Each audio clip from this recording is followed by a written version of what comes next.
നമസ്കാരം. ന്യൂസ് നൈറ്റിലേക്ക് സ്വാഗതം. നടിയെ ആക്രമിച്ച കേസിൽ ദിലീപിന്റെ ജാമ്യാപേക്ഷ പരിഗണിക്കുന്നത് ഹൈക്കോടതി വ്യാഴാഴ്ചത്തേക്ക് മാറ്റി.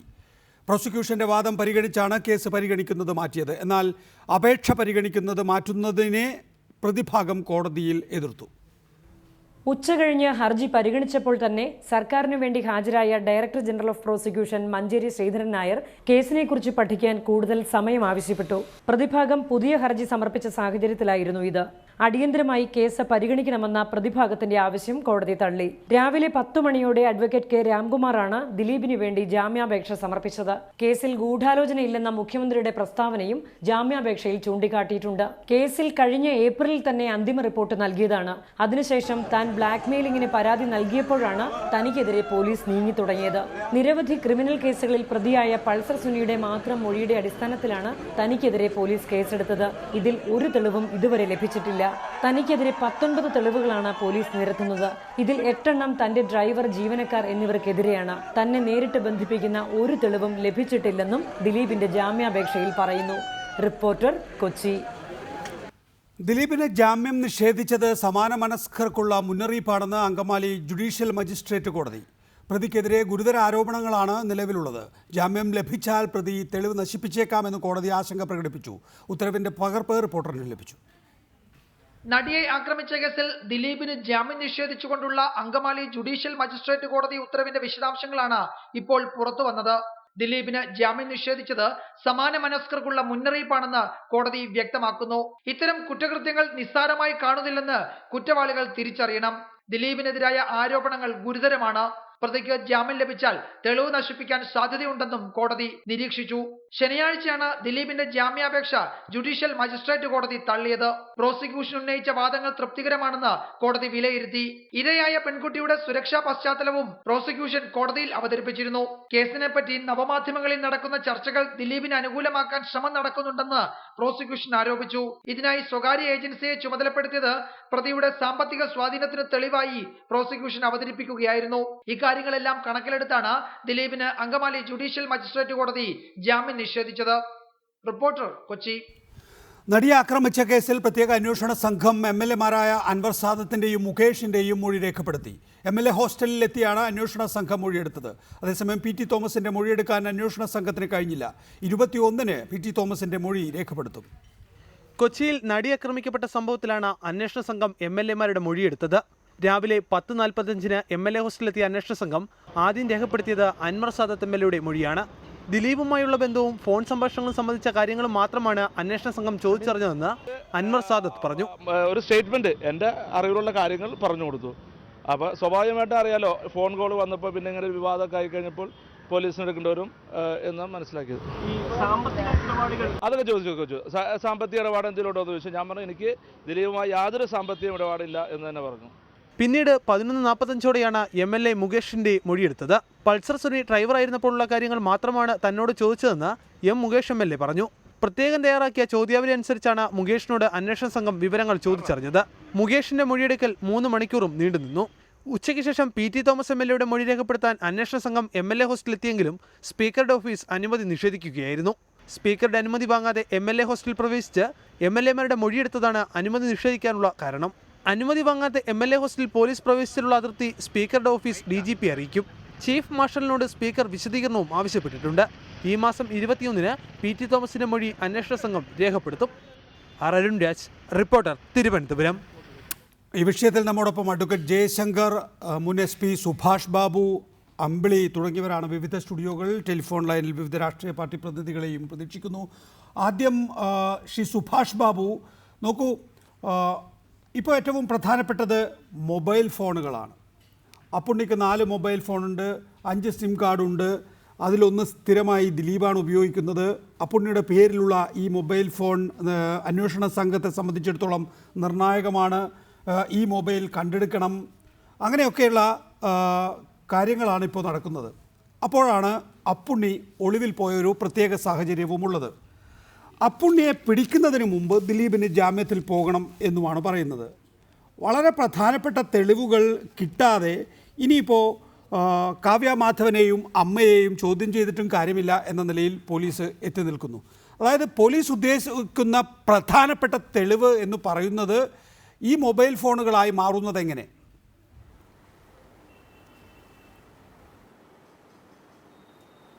അല്ല, ഇതിൽ നേരിട്ട് ദിലീപ് ആരെങ്കിലുമായിട്ട് ബന്ധപ്പെട്ടു എന്നല്ല പറയുന്നത്. ഇതെല്ലാം ഫോൺ മുഖാന്തരം ബന്ധപ്പെട്ടു എന്നാണ് അധികം തെളിവുകളും എത്തിയിട്ടുള്ളത്. കൂടാതെ അവിടെ ഇവിടെ നിന്ന് കണ്ടു എന്നല്ലാണ്ട് നേരിട്ട് സംസാരിച്ചു എന്നുള്ളതിന് പ്രത്യേകമായിട്ട് തെളിവുകളൊന്നും ഇതുവരെ പോലീസിന് ലഭിച്ചിട്ടില്ല എന്ന് തോന്നുന്നു. കാരണം അദ്ദേഹത്തിനെ കസ്റ്റഡിയിൽ വാങ്ങി ചോദ്യം ചെയ്തതിൽ അദ്ദേഹത്തെ ഉപയോഗിച്ചു എന്ന് പറയുന്ന മൊബൈൽ ഫോണുകൾ പോലും പോലീസിന് ലഭിച്ചിട്ടില്ല, അദ്ദേഹം കൊടുത്തിട്ടുമില്ല. അതിൽ നിന്ന് മനസ്സിലാക്കുന്നത് പോലീസിനെ ഒരു അന്ധകാരത്തിൽ തന്നെ നിർത്തിക്കൊണ്ട് ഈ അന്വേഷണം മുന്നോട്ട് കൊണ്ടുപോകണം എന്നതിൻ്റെ ഭാഗമാണെന്നാണ് നമുക്ക് വിശ്വസിക്കേണ്ടത്. അപ്പോൾ അതിൻ്റെ ഭാഗമായി അദ്ദേഹവുമായി ഏറ്റവും അടുത്തപ്പെട്ട അപ്പുണ്ണി ഒളിവിൽ പോകേണ്ടത് ഈ കേസ് അന്വേഷണത്തിന് തടസ്സമാക്കി നിർത്താൻ പറ്റും. അതുകൊണ്ട് ദിലീപിന് സംരക്ഷണത്തിൽ നിർത്താൻ പറ്റിയൊരു കാര്യമാണ്. പക്ഷേ അദ്ദേഹം ഒളിവിൽ പോയി നിൽക്കുന്നിടത്തോളം കാലം, അതുപോലെ തന്നെ അദ്ദേഹത്തിൻ്റെ ഇപ്പോഴത്തെ ഭാര്യയും അമ്മയും ഒക്കെ ചോദ്യം ചെയ്ത് തെളിവെടുക്കുന്നത് വരെ ദിലീപിന് ജാമ്യം കിട്ടാൻ ബുദ്ധിമുട്ടുമുണ്ട്. അതെന്തുകൊണ്ടാണ് അങ്ങനെ ചെയ്യുന്നതെന്ന് എനിക്ക് മനസ്സിലായിട്ടില്ല. എന്തായാലും ശരി, ഈ മൊബൈൽ ഫോണുകളെ ആശ്രയിച്ചാണ് ഇപ്പോൾ അന്വേഷണമൊക്കെ നടക്കുന്നത്. ആ അന്വേഷണം നടക്കുന്നതിൻ്റെ പ്രധാനപ്പെട്ട ഘടകമാണ് ഈ മൊബൈൽ ഫോണും അതിനകത്തുള്ള സിം കാർഡും കിട്ടുക എന്നുള്ളത്. അതിൻ്റെ പരിശോധനയിലൂടെയാണ് ഇവർ ബന്ധപ്പെട്ട കാര്യവും സമയവും തീയതിയും എന്താണ് ബന്ധപ്പെട്ടെന്ന് അറിയില്ലെങ്കിലും മെസ്സേജുകളൊക്കെ അയച്ചിട്ടുണ്ടെങ്കിൽ അത് കിട്ടാൻ സാധ്യതയുണ്ട്. പിന്നെ ലൊക്കേഷനും ടൈമും ഒക്കെ കൃത്യമായിട്ട് മനസ്സിലാക്കാം. അതുകൊണ്ട് പോലീസിന് അതിനെ ആശ്രയിച്ച് മാത്രമേ ഇനിയും ദിലീപിൽ നിന്ന് നേരിട്ട് ഗൂഢാലോചനയിലേക്ക് എന്തെങ്കിലും ബന്ധമുള്ളതായിട്ട് തെളിവ് കൊണ്ടുവരാൻ പറ്റുള്ളൂ. അങ്ങനെ തെളിവ് കൊണ്ടുവരാൻ സാധിച്ചില്ലെങ്കിൽ ദിലീപിന് അനുകൂലമായിട്ട് ഇപ്പോൾ കിട്ടിയില്ലെങ്കിലും അടുത്ത ജാമ്യാപേക്ഷയിൽ, അതായത് ഇപ്പം ഹൈക്കോടതി തള്ളിയാലും അടുത്ത ഏതാനും ദിവസങ്ങൾക്ക് ശേഷം ജാമ്യാപേക്ഷ നൽകുമ്പോൾ പോലീസ് അന്വേഷണം പൂർത്തിയാക്കിയിട്ടുണ്ടാവണം. അതുകൊണ്ട് അദ്ദേഹത്തിന് അന്ന് ബെയിൽ കിട്ടാനുള്ള സാഹചര്യം ഉണ്ടാകുമെന്നാണ് എൻ്റെ അഭിപ്രായം. അഡ്വക്കേറ്റ് ജയശങ്കർ, ഇന്ന് MLA-മാരെ അടക്കം ചോദ്യം ചെയ്തിരിക്കുന്നു. ഇനിയിപ്പോൾ കാവ്യ മാധവൻ അമ്മ തുടങ്ങിയവരാണ് ഇപ്പോഴുള്ള ലിസ്റ്റിൽ ബാക്കിയുണ്ടാവുക. നേരത്തെ ജോർജേട്ടൻ സ്പൂരം എന്ന ചിത്രീകരണത്തിൻ്റെ ഘട്ടത്തിൽ പൾസർ സുനിയും ദിലീപും കൂടിക്കാഴ്ച നടത്തിയതായി കണ്ട ചിലരെ ഇന്നലെ മജിസ്ട്രേറ്റ് കോടതിയിൽ കൊണ്ടുപോയി മൊഴിയെടുത്തിരുന്നു.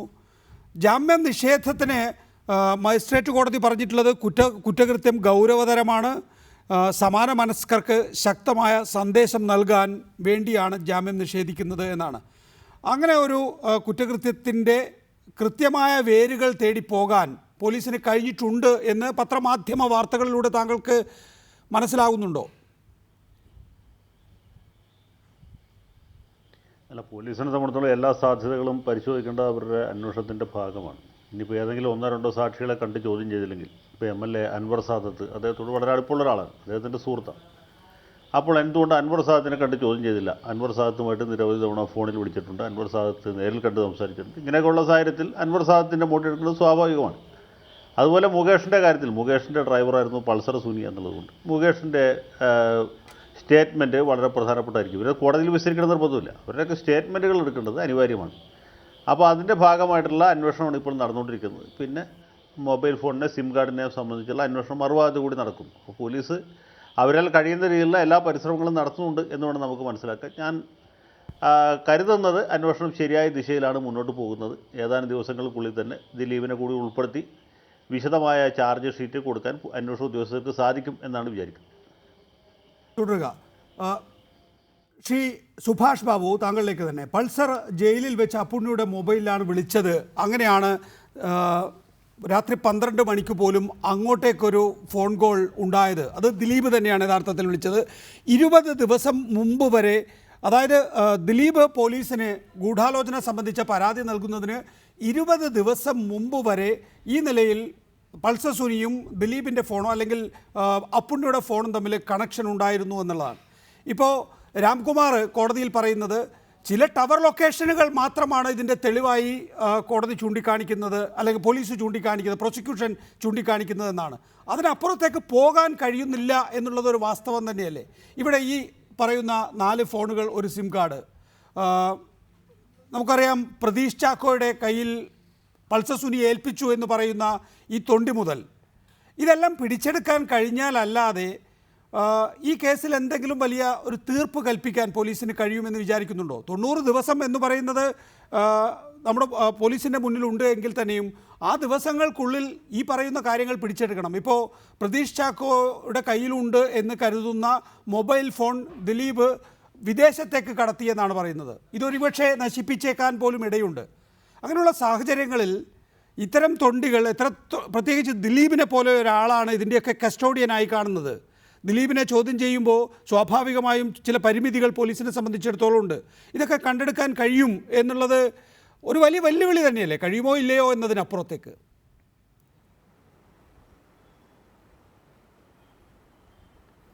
അല്ല, ഇത് തീർച്ചയായിട്ടും ആ ദിലീപ് ഇതിനകത്ത് ഉൾപ്പെട്ടിട്ടുണ്ടെങ്കിൽ ആ മൊബൈൽ ഫോൺ വളരെ നിർണായക ഘടകമാണ്. അത് അഡ്വക്കേറ്റിൽ നിന്നും കണ്ടെടുക്കാൻ പോലീസിന് സാധിച്ചില്ലെങ്കിൽ ഇതിൽ തട്ടിപ്പോ കൊണ്ടുപോകലും ദേഹോപദ്രവിപ്പിക്കലും മാത്രം ഒരു എഫക്റ്റീവ് പ്രോസിക്യൂഷനും ബാക്കിയുള്ള ഭാഗം വളരെ ചോദ്യചിഹ്നമായിരിക്കും. IT ആക്ട് പ്രകാരമാണെങ്കിലും ശരി, ദിലീപിൻ്റെ ഗൂഢാലോചനയെ അതൊക്കെ തെളിയിക്കാൻ ബുദ്ധിമുട്ടായിരിക്കും. പിന്നെ അവിടെ കണ്ടു ഇവിടെ കണ്ടു, രണ്ടാളെ ഒന്നിച്ച് കണ്ടു, പക്ഷേ കണ്ടു എന്നുള്ളത് ശരിയാണ്. പക്ഷേ കണ്ടു എന്ത് സംസാരിച്ചു? ഇപ്പം ഗൂഢാലോചനയിൽ എന്താണ്, ഗൂഢാലോചന എന്ന് പറയുന്ന ആ പ്രത്യേക കാര്യം എവിടെ വെച്ച് എങ്ങനെ ചെയ്തു എന്ന് ഏകദേശ സൂചന കിട്ടണം. കണ്ടു കേട്ടു എന്ന് പറഞ്ഞു കഴിഞ്ഞുകൊണ്ട് മാത്രമല്ല, അത് ആരെങ്കിലും ഓവർ ഹെയർ ചെയ്യണം, അല്ലെങ്കിൽ ഇതിന് വേണ്ടിയിട്ട് വേറെ ആരെങ്കിലും ദൂതനായിട്ട് അയക്കണം, ഏതെങ്കിലും കത്ത് കൊടുത്തയക്കണം. അപ്പോൾ അല്ലെങ്കിൽ ഇദ്ദേഹം ചെയ്തിട്ടുണ്ടാവാം, പക്ഷേ ഇദ്ദേഹം തന്നെ ചെയ്തു എന്ന് ഊഹത്തിലല്ലാതെ അദ്ദേഹം ചെയ്തു എന്ന് സ്വീകാര്യമായ രീതിയിൽ തെളിയിക്കാൻ കോടതിയിൽ പോലീസിന് ബുദ്ധിമുട്ടുണ്ടാവും. അത് ഈ ഫോണിൻ്റെ ലഭ്യത, അതുപോലെ തന്നെ പുണ്യയുടെ അറസ്റ്റ്, അതിനുശേഷം ഫോൺ കണ്ടുപിടിക്കൽ, അതുപോലെ തന്നെ പ്രതീഷ് ചാക്കോ എന്ന് പറയുന്ന വക്കീലിനെ കണ്ടുപിടിക്കുക. അപ്പോൾ ഇതൊക്കെ കഴിഞ്ഞ് മാത്രമേ ഏതാണ്ടൊരു, കാരണം ഇപ്പോൾ പോലീസിനെ സംബന്ധിച്ചിടത്തോളം ദിലീപിൻ്റെ ഫോണുകൾ പോലും അദ്ദേഹത്തെ ചോദ്യം ചെയ്തതിൻ്റെ ഭാഗമായി കണ്ടെടുക്കാൻ കഴിയുമ്പോൾ അതിന് നമ്മൾ അനുമാനിക്കേണ്ടത് അതിനപ്പുറത്തേക്ക് തെളിവൊന്നും കിട്ടിയിട്ടില്ല എന്നാണ്. അപ്പോൾ അതുകൊണ്ട് നമ്മൾ എന്തായാലും ശരി, പോലീസിന് ദുഷ്കരമാണ് ഇത് ദിലീപിനെ ശരിക്കും ഡയറക്റ്റ് സംശയമില്ല. PC ജോർജ് ടെലിഫോൺ ലൈനിൽ. PC ജോർജ്, നോക്കൂ, ദിലീപ് ഇപ്പോൾ ജയിലിലാണ്. ഇതിനകം തന്നെ പോലീസ് കസ്റ്റഡിയിൽ ദിലീപിനെ ലഭിച്ചിട്ടുണ്ട്. ദിലീപിനെ ചോദ്യം ചെയ്യാൻ പോലീസിന് കഴിഞ്ഞിട്ടുണ്ട്. ഇനിയിപ്പോൾ ജയിലിലായിരിക്കുകയാണെങ്കിൽ തന്നെയും അപ്പുണ്ണിയെയോ അല്ലെങ്കിൽ ഈ പ്രതീഷ് ചാക്കോയോ ഒക്കെ കിട്ടുകയാണെങ്കിൽ ദിലീപിനെ ഒരിക്കൽ കൂടി ചോദ്യം ചെയ്യാൻ കസ്റ്റഡി ആവശ്യം അപ്പോൾ ഉന്നയിക്കും എന്നൊക്കെയാണ് പ്രോസിക്യൂഷൻ ആവശ്യപ്പെട്ടിട്ടുള്ളത്. പക്ഷേ പോലീസിന് വീണ്ടും ദിലീപിനെ ചോദ്യം ചെയ്യാനുള്ള സാഹചര്യം ഉണ്ടാക്കാൻ കഴിയാതെ പ്രതീഷ് ചാക്കോയെയും അതുപോലെ തന്നെ അപ്പുണ്ണിയും നാട് വിട്ടിരിക്കുന്നു എന്നുള്ളത് നല്ലൊരു സ്ട്രാറ്റജിയാണ്, ഏറ്റവും കുറഞ്ഞത് പ്രതിഭാഗത്തെ സംബന്ധിച്ചിടത്തോളം. നികേഷ് ഇത്രയും ശുദ്ധനും പാവമാണല്ലോ ദൈവമേ. ഞാൻ രണ്ട് കാര്യം നികേഷ് പറയാം. ഈ അപ്പുണ്ണി എന്ന് പറയുന്നത് കഴിഞ്ഞ ദിവസം വരെ അവിടെ പരസ്യമായിട്ടുണ്ടല്ലോ. എവിടെ? നാട്ടിൽ പെരുമ്പാവൂര്. ഇപ്പൊ 2 കാണാനായിട്ട് എന്താ? അപ്പൊ പോലീസ് കൊണ്ട് അവനെ മുക്കി വെച്ചിരിക്കുക. അത് മനസ്സിലാക്കാം ആദ്യം. ഇത് അത് 2 ദിവസം കഴിയുമ്പോൾ അവനെ പൊക്കിക്കൊണ്ട് വന്നിട്ട് അവനെ ഇടിയും കൊടുത്തിട്ട് വൃത്തികൾ പറയിക്കും. ഇതൊക്കെ ഈ കേരള പോലീസ് ഇത് കൂടുതൽ ചെയ്തിട്ടുണ്ട്. ഞാൻ അങ്ങോട്ട് പറയാം, എന്തിനാണ് പോലീസ് ഇപ്പോ അപ്പുണ്ണിയെ മുക്കിയത്? തെളിവുണ്ടാക്കാൻ. തെളിവില്ല. നികേഷ് മനസ്സിലാക്കേണ്ട ഒരു കാര്യം, ഒരു തെളിവില്ല. മാപ്പ് സാക്ഷിയെ തപ്പി നടക്കുകയാണ്. ആ മാപ്പ് സാക്ഷിയായിട്ട് ഇവനെ ആക്കാൻ പറ്റുമോ? അതിന് അവനെ പിടിച്ചോണ്ട് പോയിരിക്കും. ഇപ്പോ ഞാൻ ഉറച്ചു വിശ്വസിക്കുക. വേറൊന്നും മനസ്സിലാക്കിയോ നികേഷ്? ഈ അന്വേഷണ സംഘം തമ്മിൽ പോലീസുകാർ ഓഫീസർമാർ തമ്മിൽ അടി വീണു, അറിയാമോ? ഒരു ഉദ്യോഗസ്ഥന്മാർ പറയും ഒരു തെളിവില്ലാതെ ഇത് ജനങ്ങൾ മുമ്പിൽ അവകാശരാകും, ഞങ്ങൾക്ക് മനപ്രയാസം. ഏത് പോലീസുകാരനാണ് പറയുന്നത്? പോലീസുകാരാണ് അന്വേഷണ സംഘത്തിലെ ഏറ്റവും ഉത്തരവാദിത്തപ്പെട്ട ആൾ എന്നോട് പറഞ്ഞു. ദിനേന്ദ്ര കശ്യപാണ് അന്വേഷണ സംഘത്തിലെ ഏറ്റവും ഉത്തരവാദപ്പെട്ട ആൾ. അങ്ങനെ ഒരു ടോക്ക് സിനിമാ മേഖലയിൽ ഉണ്ട് ശ്രീ PC ജോർജ്. അത് തന്നെയാണ് താങ്കൾ സൂചിപ്പിക്കുന്നത്. അതായത് ദിനേന്ദ്ര കശ്യപ് ദിലീപിനെ അറസ്റ്റ് ചെയ്തത് ഇമ്മച്യൂർ ആണ് എന്ന് പറഞ്ഞു എന്നാണല്ലോ ആ ടോക്ക്. അതാണല്ലോ താങ്കൾ കേട്ടു എന്ന് പറയുന്നത്. കടന്നില്ലല്ലോ, ഞാൻ ഇന്നയാളെന്ന് പറഞ്ഞില്ല. ഒരു കാര്യം നികേഷ് ഓർത്തു, ഈ നാണംകെട്ട കള്ളക്കളി അവസാനിപ്പിക്കാൻ കഴിയാതെയും ഗതികേടിലാവും. അപ്പൊ അവസാനം ഉദ്യോഗസ്ഥന്മാരെ മാറ്റിവെക്കും. ഇപ്പൊ എഴുതിയിട്ട് ഞാൻ ഉദാഹരണം പറയാം. ആ സൂപ്രണ്ടിന്റെ പേര് നടപടി സ്വീകരിക്കണം, ഇവൻ കള്ളനാണെന്ന് സസ്പെൻഡ് ചെയ്യണമെന്ന് പറഞ്ഞ് ഞാൻ 1.5 മാസം മുമ്പ് പിണറായി വിജയന് കത്ത് കൊടുത്തു. അയാളെ ഇന്ന് മാറ്റിയില്ലോ. ഇന്ന് അയാളെ കണ്ണൂർക്ക് മാറ്റിയില്ലോ. ആ കത്തിന്റെ അടിസ്ഥാനത്തിലൊന്നും അല്ല എന്നുള്ളത് പത്രവാർത്തകളിൽ ഞാൻ വായിച്ചത്. അതാ ഞാൻ പറഞ്ഞു എന്റെ കത്തിന്റെ അടിസ്ഥാനത്തിലല്ല. അതൊക്കെ കച്ചവടമാണെന്ന് ഞാൻ പറഞ്ഞേ. എന്നതുപോലെ നോക്കൂ പി സി ജോർജ്, ഇവിടെ നോക്കൂ, അപ്പുണ്ണിയുടെ കയ്യിൽ 4 മൊബൈൽ ഫോണുണ്ട്, 5 സിം കാർഡുണ്ട്. ഇതിലൊരു ഫോൺ ദിലീപാണ് ഉപയോഗിച്ചിരുന്നത്. ഈ ഫോൺ കിട്ടേണ്ടത് നിർണായകമാണ്. അതുകൊണ്ടാണ് അപ്പുണ്ണി ഒളിവിൽ പോയത്. അപ്പുണ്ണിയെ പിടിച്ചാൽ മാത്രമേ ഈ ഫോണുമായി ബന്ധപ്പെട്ട കാര്യങ്ങൾ ചോദിച്ചറിയാൻ കഴിയൂ. അപ്പുണ്ണിയും പൾസർ സുനിയും ടെലിഫോണിൽ സംസാരിച്ചിട്ടുണ്ട്. 10-24 കോൾ അതിലുണ്ട്. ഒരു ദിവസം രാത്രി അങ്ങോട്ടേക്ക് തന്നെ വിളിച്ചിട്ടുണ്ട്. അങ്ങോട്ടേക്ക് വിളിച്ചത് യഥാർത്ഥത്തിൽ അപ്പുണ്ണിയല്ല, ദിലീപ് തന്നെയാണ്. ദിലീപാണ് എന്ന് പോലീസ് കണ്ടെത്തിയത്. ദിലീപിൻ്റെ ഫോണും അപ്പുണ്ണിയുടെ ഫോണും ഒരേ മൊബൈൽ ടവറിൻ്റെ കീഴിലായിരുന്നു. തുടങ്ങിയ കാര്യങ്ങൾ കൊണ്ടാണ് അപ്പുണ്ണിയെ കിട്ടണം എന്ന് പോലീസ് വാശി പിടിക്കുന്നത്. പക്ഷേ താങ്കൾ പറയുന്നത് അയാൾ പെരുമ്പാവൂരിലുണ്ട്, താങ്കൾ കണ്ടു എന്നൊക്കെയാണ്. എന്റെ നികേഷ് ഈ പോലീസുകാരൻ പറയുന്ന ഊളത്തരം വിളിച്ചു പറയേണ്ട ആളല്ല. നികേഷ് അതിപ്രഗത്ഭനായ പത്രപ്രവർത്തകനാണ്. വിഷയത്തിലേക്ക് നിഷ്പക്ഷമായി കാണാൻ നോക്കി, നിഷ്പക്ഷമായി മനസ്സ് ശുദ്ധമാക്കി നോക്കി. അപ്പൊ PC പറഞ്ഞ ശരിയാന്ന് മനസ്സിലാവും. അപ്പുണ്ണിയുടെ പ്രാധാന്യം PC ജോർജ് താങ്കൾ മനസ്സിലാക്കുന്നില്ലേ? ഞാൻ സമ്മതിച്ച നീ അപ്പുണ്ണി എന്തിനു വേണ്ട ഒളിച്ചു വെച്ചിരിക്കുന്നു? 2 ദിവസം അല്ലെ 3 ദിവസം കഴിയുമ്പോ ഇവനെ പിടിച്ചോണ്ട് വരും. ഇതാ മാപ്പ് സാക്ഷി. ഉടനെ ജനമെല്ലാം അപ്പൊ അപ്പുണ്ണി മാപ്പ് സാക്ഷി. ആദ്യം കേട്ടത് നാദിർ ഷാ മാപ്പ് സാക്ഷിയാണ് എന്നാണ്. പിന്നെ കേട്ടത് നാദിർ ഷാ ചോദ്യം ചെയ്യാത്ത ഇപ്പൊ നാദിർ ഷാ അറസ്റ്റ് ചെയ്യാത്ത എന്താ? എല്ലാം നാദിർ ഷാ ആണെന്നുള്ള പോലീസ് ആദ്യം പറഞ്ഞോണ്ടിരുന്ന ഇപ്പൊ എന്നെ വേണ്ടെന്ന് വെച്ചോ? അല്ല, നിനക്ക് PC ജോർജ് വെറുതെ അല്ല കാര്യങ്ങൾ പറയുന്നത് എന്ന് എനിക്ക് മനസ്സിലാക്കാൻ കഴിയും. ആദ്യം കേട്ടത് നാദിർ ഷായാണ് മാപ്പ് സാക്ഷി, പിന്നെ കേട്ടു മാർട്ടിനാണ് മാപ്പ് സാക്ഷി, ഇപ്പൊ പറയുന്നു അപ്പുണ്ണിയാണ് മാപ്പ് സാക്ഷി എന്ന്. ഇതൊക്കെ കൃത്യമായ വിവരത്തിന്റെ അടിസ്ഥാനത്തിൽ തന്നെയാണല്ലോ അല്ലേ പറയുന്നത്? പിന്നെ അല്ലാതെ ഞാൻ അബദ്ധം പറഞ്ഞു ഇന്ന് വരെ ഞാൻ പറഞ്ഞ കാര്യം തെറ്റൊരെണ്ണം പറഞ്ഞു. ഞാൻ വസ്തുതാപരമായിട്ട് കാര്യങ്ങൾ സംസാരിക്കൂ. ഇന്ന് എന്നതിനാ നമ്മുടെ ആലുവ MLA-യും നമ്മുടെ കൊല്ലം MLA ഒക്കെ ചോദ്യം ചെയ്ത പോലീസ് എന്തിനാ MLA കോട്ടേഴ്സ് വന്ന് വിളിച്ചേ? കാര്യം എന്താ? അത് ആദ്യത്തെ തീരുമാനം ആലുവ MLA മാത്രം പ്രതിയാന്തായിരുന്നു പ്രചരിപ്പിച്ചത്. അവസാനം ചോദ്യം ചെയ്താൽ മതി എന്നായി. അവസാനം ഒന്ന് കണ്ട് വർത്തമാനം പറഞ്ഞാൽ മതി എന്നായി. ഇങ്ങനൊന്ന് ആലോചിക്കണം. ഇല്ല, കഴിഞ്ഞ ദിവസം പോലീസ് തന്നെ വിശദമാക്കിയ ഒരു കാര്യമുണ്ട്. ഈ പറയുന്ന, അതായത് പൾസർ സുനി ആ നടിയെ പീഡിപ്പിച്ചിട്ടുണ്ട് എന്ന കാര്യത്തിൽ തർക്കമൊന്നുമില്ലല്ലോ. ആ പീഡിപ്പിക്കുന്ന ദൃശ്യങ്ങൾ പൾസർ സുനി എടുത്തിട്ടുണ്ട് എന്ന കാര്യത്തിൽ തർക്കമൊന്നുമില്ലല്ലോ. ആ ദൃശ്യങ്ങൾ പോലീസിന് ലഭിച്ചിട്ടുണ്ട് എന്ന കാര്യത്തിൽ തർക്കമൊന്നുമില്ലല്ലോ. ആ മൊബൈൽ ഫോൺ പക്ഷേ കാണാനില്ല. ആ മൊബൈൽ ഫോൺ വിദേശത്തേക്ക് കടത്തി, ഒന്നുകിൽ ദിലീപിൻ്റെ സുഹൃത്തുക്കളായ ആളുകളാണ് വിദേശത്തേക്ക് കടത്തിയിട്ടുണ്ടാവുക, അല്ലെങ്കിൽ വിദേശത്തുള്ള ആരോ ഒരാൾ ഇങ്ങോട്ടേക്ക് വന്ന് ആ മൊബൈൽ ഫോൺ വിദേശത്തേക്ക് കൊണ്ടുപോയിട്ടുണ്ടാകും. സമീപകാലത്ത് വിദേശത്ത് പോയ ഒരാളാണ് ആലുവ MLA, അദ്ദേഹമാണ് കടത്തിയത് എന്ന് സംബന്ധിച്ച് അങ്ങനെ ഒരു സ്റ്റേറ്റ്മെന്റ് ആരും നടത്തിയിട്ടില്ല, പോലീസും നടത്തിയിട്ടില്ല. ഞാൻ നികേഷ് പറഞ്ഞത് തിരിച്ചൊന്ന് പറയട്ടെ. ഈ പൾസർ സുനി എന്ന് പറയുന്ന കൊള്ളക്കാരൻ ഈ പെൺകുട്ടിയെ ചെയ്തതുപോലെ തന്നെ സെയിം രീതിയിൽ വേറെ 2 നടിമാരെ ചെയ്തിട്ടുണ്ടല്ലോ. 2 നടിമാരും ജീവിച്ചിരിപ്പുണ്ടല്ലോ. ഈ പൾസർ സുനി ഇപ്പൊ ജയിലിൽ കിടപ്പുണ്ടല്ലോ. ആ പൾസർ സുനി എന്തുകൊണ്ട് പോലീസുകാർ പിടിക്കുന്നില്ല? അവനെ ഐസ് കെട്ടൊക്കെ എത്തി കിടത്തി വെച്ച് ഈ പെണ്ണുങ്ങൾ എന്ത് ചെയ്തെന്ന് എന്തുകൊണ്ട് ചോദിക്കുന്നില്ല? അവനിന്റെ മൊഴി എടുക്കുന്നില്ല. എന്തുകൊണ്ട് അവനിൽ നിന്ന് മൊഴി എടുക്കുന്നില്ല എന്ന് മാത്രമല്ല, ഈ 2 പെൺകുട്ടികളെ വിളിച്ച് അവരുടെ മൊഴി എന്തുകൊണ്ട് എടുക്കുന്നില്ല? ഇങ്ങനെ ചർച്ച ചെയ്തു. പ്രധാനപ്പെട്ട പോയിന്റാണ്. ദയവായി തുടരണം താങ്കൾ ടെലിഫോണിൽ. ശ്രീ അഡ്വക്കേറ്റ് ജയശങ്കർ, നോക്കൂ, 2 വർഷം മുമ്പ് ഒരു നടിയെ കൂടി തട്ടിക്കൊണ്ടുപോയിരുന്നു എന്നും ഇതേ നിലയിൽ തന്നെ മാനഭംഗപ്പെടുത്തിയിരുന്നു എന്നും ഒക്കെയാണ് പോലീസ് ഇപ്പോൾ പറയുന്നത്. മൊഴി നൽകാമെന്ന് ഈ നടി പോലീസിനെ അറിയിച്ചിട്ടുണ്ട് എന്നും പറയുന്നു.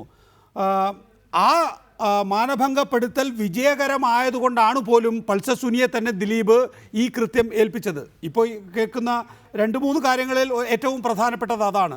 അപ്പോൾ അങ്ങനെയാണെങ്കിൽ ഈ മറ്റൊരാളോട് മാനഭംഗപ്പെടുത്താനുള്ള കൊട്ടേഷൻ നൽകുക എന്ന് കണ്ടുപിടിച്ചതിൻ്റെ ക്രെഡിറ്റ് ഒരുപക്ഷെ മലയാള സിനിമയ്ക്കായിരിക്കും. അങ്ങനെയാണെങ്കിൽ ഇതിനകത്തൊന്നും ബുദ്ധിമുട്ടില്ല. നേരത്തെ PC ജോർജ് ചൂണ്ടിക്കാണിച്ചതുപോലെ പൾസർ സുനി അവിടെ കിടക്കുന്നുണ്ട്. ഈ പറയുന്ന നടി മൊഴി നൽകാൻ തയ്യാറാണെങ്കിൽ, അതിൻ്റെ ബാക്കി തെളിവുകൾ തയ്യാറുണ്ടെങ്കിൽ ഈ ഇൻഡസ്ട്രിയെ തന്നെ കഴുകി വൃത്തിയാക്കാൻ സംസ്ഥാന പോലീസിന് കഴിയും. ഈ ഇൻഡസ്ട്രിയെ കഴുകി വൃത്തിയാക്കാൻ സംസ്ഥാന പോലീസിനെന്നല്ല നമ്മൾ ആര് വിചാരിച്ചാലും സാധിക്കില്ല. അത് ഞാൻ എഴുതി വെച്ച് തരാം. ഞാൻ നേരത്തെ പറഞ്ഞ കാര്യങ്ങളെ സാധൂകരിക്കുന്ന രീതിയിലുള്ള വെളിപ്പെടുത്തലാണ് ശ്രീ PC ജോർജ് ആണെങ്കിലും നികേഷ് ആണെങ്കിലും ഇവിടെ നടത്തിയിട്ടുള്ളത്. ഈ സംഗതി ഞാൻ കേട്ടിരുന്നു. ഇതിനു മുമ്പും ഇതുപോലെ ഒന്നോ അതിലധികമോ നടികൾക്ക് ഇതുപോലുള്ള ദുരനുഭവം ഉണ്ടായിട്ടുണ്ട്. അതിൻ്റെ പശ്ചാത്തലത്തിലാണ് ഇദ്ദേഹത്തിന് തന്നെ ഈ കൊട്ടേഷൻ കൊടുത്തത്, അല്ലാതെ വേറെ ഗുണ്ടകളിൽ അവിടെ ഇല്ലാത്തതുകൊണ്ടല്ല. അപ്പോൾ മലയാള സിനിമ വ്യവസായം എന്ന് പറയുന്നത് ഒരു അധോലോകത്തിൻ്റെ കൈപ്പിടിയിൽ ഒതുങ്ങിയിരിക്കുകയാണ്. ബോംബെ അണ്ടർവേൾഡ് പോലെ കലാഷ്നിക്കോവ് ഏന്തിയ അംഗരക്ഷകന്മാർ നമ്മുടെ നായകന്മാർക്കില്ല എന്ന് മാത്രമേ ഉള്ളൂ. അവരും ചെയ്യുന്ന കാര്യങ്ങളൊക്കെ ഏതാണ്ട് ഇത് തന്നെയാണ്. ദാവൂദ് ഇബ്രാഹിം നേരിട്ട് മലയാള സിനിമയിൽ ഇടപെട്ടില്ല എന്ന വ്യത്യാസമേ ഉള്ളൂ. ഇവിടെയുള്ള അധോലോക പ്രവർത്തികൾ ഇവിടെയുള്ള ആളുകൾ തന്നെയാണ് നിയന്ത്രിക്കുകയും നയിക്കുകയൊക്കെ ചെയ്യുന്നത്. അപ്പോൾ ഇതെല്ലാം ചൂണ്ടുന്നത് മലയാള സിനിമാ രംഗം, മലയാള സിനിമാ വ്യവസായം എന്തുമാത്രം മലീമസമായിരിക്കുന്നു, എന്തുമാത്രം ജീർണമായിരിക്കുന്നു, അത് പൊതുസമൂഹത്തിന് അല്ലെങ്കിൽ നാട്ടിലെ ക്രമസമാധാന പരിപാലനത്തിന് എന്തുമാത്രം ഭീഷണിയായിരിക്കുന്നു എന്ന കാര്യമാണ്. അങ്ങനെ ഭീഷണിയായ കാര്യത്തിൽ നോക്കൂ, സമാനമായ കുറ്റകൃത്യങ്ങൾ നേരത്തെ ശ്രീ പി സി ജോർജ് ചൂണ്ടിക്കാണിച്ചത് അതാണ് ഉണ്ടായിട്ടുണ്ട്. ആ കുറ്റകൃത്യങ്ങളിൽ തെളിവ് ഉണ്ടാക്കാനുള്ള ഏറ്റവും നല്ല ആളെയാണ് പോലീസിന് കയ്യിൽ കിട്ടിയിരിക്കുന്നത്. അപ്പോൾ അവിടെ ഒരു സക്സസ് ഉണ്ട്. ഇപ്പം സിനിമാക്കാർക്കിടയിൽ ഈ പറയുന്ന പെൺകുട്ടി പോലും ഒരുപക്ഷെ പരാതിപ്പെട്ടിരുന്നില്ല എങ്കിൽ അത് സിനിമാക്കാർക്കിടയിൽ മാത്രം വ്യാപരിക്കുന്ന രഹസ്യമായി തുടരുമായിരുന്നു. ഇപ്പം മേനകയ്ക്കെതിരെ സമാനമായ ഒരു ആക്രമണം ഇതേ പൾസർ സുനി തന്നെ നടത്തിയിട്ടുണ്ട് എന്ന് അവരുടെ ഭർത്താവ് സുരേഷ് കുമാറാണ് പറഞ്ഞത്.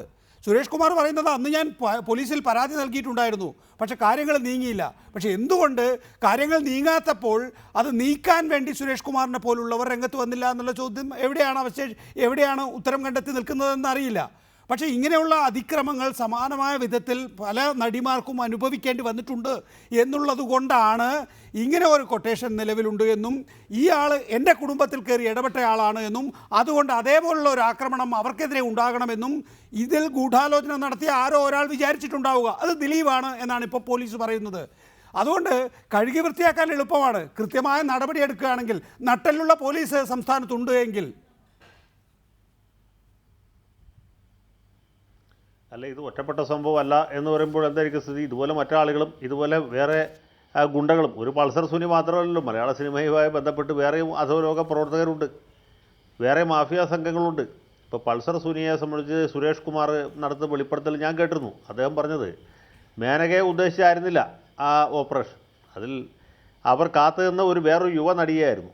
പക്ഷേ ആ കാറിൽ വന്ന് കയറിയത് മേനകയായിപ്പോയി. അതുകൊണ്ട് മേനകയെ അവിടെ നിന്ന് ഏതാണ്ട് എയർപോർട്ടിൽ നിന്നോ റെയിൽവേ സ്റ്റേഷനിൽ നിന്ന് ഏതാണ്ട് റമദാൻ റിസോർട്ട് വരെ കൊണ്ടുപോയി തിരിച്ച് വിടുകയാണ് ഉണ്ടായത്. അതുകൊണ്ട് ആക്രമണത്തിന് മേനക വിധേയായില്ല.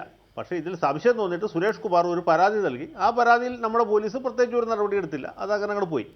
ഇതാണ് ഉണ്ടായത്. അപ്പോൾ യഥാർത്ഥത്തിൽ ആക്രമണം ഉണ്ടായില്ല, ഉണ്ടാകുമായിരുന്നു. അത് മേനകയുടെ സ്ഥാനത്ത് പൾസർ ഉദ്ദേശിച്ച യുവനടി ആയിരുന്നെങ്കിൽ ആക്രമണം ഉണ്ടാകുമായിരുന്നു. ശ്രീ അമ്പിളി, നോക്കൂ, എത്ര ലാഘവത്തോടു കൂടിയാണ് നമ്മളടക്കം ഇത് പറഞ്ഞു പോകുന്നത് എന്നുള്ളതാണ്. മറ്റൊരു മേഖലയിലും ഇങ്ങനെ ഉണ്ടാകില്ല. ഇത് സിനിമാ മേഖല ഒളിപ്പിച്ചു വെക്കുന്നത് കൊണ്ടാണ് ഗൗരവമായ വിധത്തിൽ വീണ്ടും വീണ്ടും ആവർത്തിക്കപ്പെടുന്നത്. നമുക്ക് വേണമെങ്കിൽ ഈ പറയുന്ന റിമാൻഡ് റിപ്പോർട്ടിൽ പറയുന്ന കാര്യങ്ങൾ പൊതുസമൂഹത്തിന് മുമ്പിൽ വെളിപ്പെടുത്തി അതിൻ്റെ ഗൗരവം ബോധ്യപ്പെടുത്താമായിരുന്നു. പക്ഷേ അത് സാധിക്കില്ല. കാരണം ആ പെൺകുട്ടിയോട് ചെയ്യുന്ന മറ്റൊരു ക്രൂരതയായി അത് മാറും എന്നുള്ളതുകൊണ്ട് അങ്ങനെ ചെയ്യാൻ പാടില്ല എന്ന് നമ്മുടെ നിയമവ്യവസ്ഥയും പറയുന്നു. അപ്പോൾ അദ്ദേഹത്തിലേക്ക് വരാം. ശ്രീ പി സി ജോർജ്, അത്രയും ഗൗരവമായ വിഷയങ്ങൾ ആവർത്തിക്കപ്പെടുമ്പോഴാണ് നിങ്ങളെപ്പോലുള്ള പൊതുപ്രവർത്തകർ ഇവിടെ കുറ്റാരോപിതർക്ക് വേണ്ടി നിലകൊള്ളുന്നത് എന്നുള്ളത് ആശങ്കാജനകമാണെന്ന് ഞാൻ പറഞ്ഞുകൊള്ളട്ടെ. ആശങ്കാജനകമാണെന്ന് നികേഷ് തോന്നുന്നെങ്കിൽ നികേഷിന്റെ ഈ ലൈൻ ആശങ്കാജനകമാണെന്നാണ് എന്റെ അഭിപ്രായം. ഞാൻ ഒരു കാര്യം ചോദിച്ചോട്ടെ, ഈ വൃത്തികെട്ടവൻ ഈ സുനി ഒരു 1.5 കൊല്ലം മുമ്പാണല്ലോ രാമപുരത്ത് വന്ന് ഒരു മനുഷ്യന്റെ 4 ലക്ഷം രൂപ പിടിച്ചു പറിച്ചോണ്ട് പോയേ. അവനെ ലുക്കൌട്ട് നോട്ടീസ് ഉണ്ടല്ലോ, ആ ലുക്കൌട്ട് നോട്ടീസ് ഉണ്ടായിട്ട് എന്തുകൊണ്ട് അവനെ അറസ്റ്റ് ചെയ്തില്ല? ഈ പിണറായി എന്ത് ചെയ്യായിരുന്നു? പിണറായിയുടെ പോലീസ് എവിടെ ആയിരുന്നു? 4 കൊല്ലം മുമ്പ് 2014 ആ സംഭവം. അന്ന് പിണറായി വിജയനല്ല. അല്ല, ഞാൻ 1 കൊല്ലം ആയല്ലോ. ഇപ്പൊ 1 കൊല്ലം ആയപ്പോ പിടിക്കാൻ മേലായിരുന്നോ? യൂണിയനോ മുടിഞ്ഞ് അവന്മാര് കൂട്ടു നിന്നു. എന്തുകൊണ്ട് ഇടതുപക്ഷം പിടിച്ചില്ല? മനസ്സിലായോ? 2 അല്ലല്ല, ഇത് ഒരു കൊല്ലം വളരെ ഗൗരവമുള്ള വിഷയം പറയുമ്പോൾ താങ്കൾ അതിനെ വഴിതെറ്റിക്കുകയാണ്. എന്റെ ചോദ്യം താങ്കൾ തന്നെ പറയുന്നു, നിൽക്കൂ ശ്രീ പി സി ജോർജ്, താങ്കൾ തന്നെ പറയുന്നു സിനിമാ മേഖലയിൽ 2 വർഷം മുമ്പ് സമാനമായ രീതിയിൽ ഒരു അനുഭവം ഉണ്ടായിട്ടുണ്ട് എന്ന്. ഇപ്പോൾ മേനകാ സുരേഷിന്റെ കാര്യം പറഞ്ഞു. മേനകാ സുരേഷ് ഒരുപക്ഷെ ആക്രമിക്കപ്പെടുന്ന ആളായിരിക്കില്ല, വേറൊരാൾക്ക് വേണ്ടിയായിരിക്കും മേനകാ സുരേഷിനെ ഞാൻ അത് പേര് പറയുന്നില്ല. മേനയ്ക്കുണ്ടായ അനുഭവം എനിക്കറിയാം. ഞാൻ അതിലേക്കൊന്നും കടക്കുന്നില്ല. ഇവൻ പള്ളിക്കൂടത്തിൽ പോയിട്ടില്ലാത്തവനും എഴുതാൻ അറിയില്ലാത്തവനും ആയ ഒരു റാസ്കലാണ് ഈ സുനി. അവന്റെ കത്ത് കണ്ടപ്പോഴാണ് എനിക്ക് ചിരി വന്നത്. അതുകൊണ്ടാണ് ഞാൻ ഇടപെട്ട് വർത്തമാനം പറയുന്നത്. അവന്റെ കത്തിലെന്താ? അവന്റെ കത്ത് അവനൊന്നും അല്ലല്ലോ എഴുതിയത്, വേറെ ആൾ എഴുതി കൊടുത്താണ്. അവന് തെറ്റുകൂടാതെ എഴുതാൻ അറിയില്ല. അവന് അപ്പൊ ആ എഴുത്തെഴുതിയവൻ ആരെ കൊണ്ട് എഴുതിച്ചു? അതെ, എഴുതിച്ച ആളെയൊക്കെ പോലീസിന്റെ മുമ്പിലുണ്ട്. ആ എഴുതിച്ച ആള് നിൽക്കൂ, എഴുതിയ ആളെയൊക്കെ പോലീസ് പിടിച്ചു കഴിഞ്ഞിരിക്കുന്നു. ഒരു പിടുത്തമില്ല, പോലീസുകാരെ തന്നെ ഇരിച്ചെഴുതിച്ചതാ. ഇതൊക്കെ എല്ലാം തെളിയും. നികേഷ് വെറുതെ വിഷമിക്കുക, ഇതിന്റെ സത്യം പുറത്തു വരും. ഞാൻ നികേഷ് ഒരു കാര്യം പറയാം. ഇതുകൊണ്ടാണ് സംസ്ഥാന മുഖ്യമന്ത്രി WCC അവരുടെ ഒരു അപേക്ഷയുമായി മുഖ്യമന്ത്രിയുടെ അടുത്ത് ചെന്നപ്പോൾ, ഒരു നിവേദനവുമായി മുഖ്യമന്ത്രിയുടെ അടുത്ത് ചെന്നപ്പോൾ സമഗ്രമായി ഈ രംഗത്ത് എന്താണ് സംഭവിക്കുന്നത് എന്ന് പഠിക്കുന്നതിന് വേണ്ടി ഒരു സമിതിയെ നിയോഗിച്ചത്. അത്രയും വലിയ പഠനം ആവശ്യമുണ്ട്. ഈ മേഖലയിലെ സ്ത്രീകൾ ഈ നിലയിൽ പീഡിപ്പിക്കപ്പെടുന്നുണ്ടെങ്കിൽ, അവമതിപ്പ് വഹിക്കേണ്ടി വരുന്നുണ്ട് എങ്കിൽ അത് പഠിക്കുക, വിലയിരുത്തുക, എന്നിട്ട് തിരുത്തൽ നടപടികൾ എടുക്കുക. എനിക്ക് വിരോധമില്ല. ഞാനൊരു കാര്യം പറയാം, ദിലീപ് കുറ്റക്കാരനാണെങ്കിൽ കൊടുക്കാവുന്ന മാക്സിമം ശിക്ഷ കൊടുക്കണം. അല്ലാതെ നികേഷ് പറയേണ്ട കേട്ടാ ഞാൻ ദിലീപിന്റെ ജാമ്യനാന്ന് ഓർക്കും. ഒരു കാര്യമില്ല. എനിക്ക് ദിലീപും ഇല്ല, കാവ്യായും ഇല്ല. ഈ PR എക്സസൈസ് ആരാണ് ചെയ്യുന്നത് ശ്രീ പി സി ജോർജ്? ഇപ്പൊ ദിലീപിന് വേണ്ടി മുദ്രാവാക്യം വിളിക്കാൻ ജയിലിന്റെ മുമ്പിൽ ആളുകളുണ്ട്. സോഷ്യൽ മീഡിയയിൽ അവരുടെ പോസ്റ്റിംഗ്, ഫേസ്ബുക്കിലുള്ള പോസ്റ്റിംഗ് ബൂസ്റ്റ് ചെയ്യാൻ ഏജൻസി ഉണ്ട്. ഇതൊക്കെ ആരാണ്? അത് ആരാന്ന് അന്വേഷിച്ചു നോക്കി. എനിക്കറിയില്ല. ഞാനതൊന്നും ഇടപെടാറില്ല. ഞാൻ പറയുന്ന സത്യങ്ങൾ പറയും, എനിക്ക് ബോധ്യമുള്ളത് പറയും, ആര് പറഞ്ഞാലും പറയും. എന്റെ മുമ്പിലുള്ള പ്രശ്നം ഇന്നത്തെ MLA കോട്ടസിലെ പാവപ്പെട്ട പത്രപ്രവർത്തകരുടെ ഇപ്പ് കാണണം എന്നാ ചോദിച്ചത്. ഞാൻ അതിനെ കയറി വന്നപ്പോ MLA-മാരെ ചോദ്യം ചെയ്താണ്.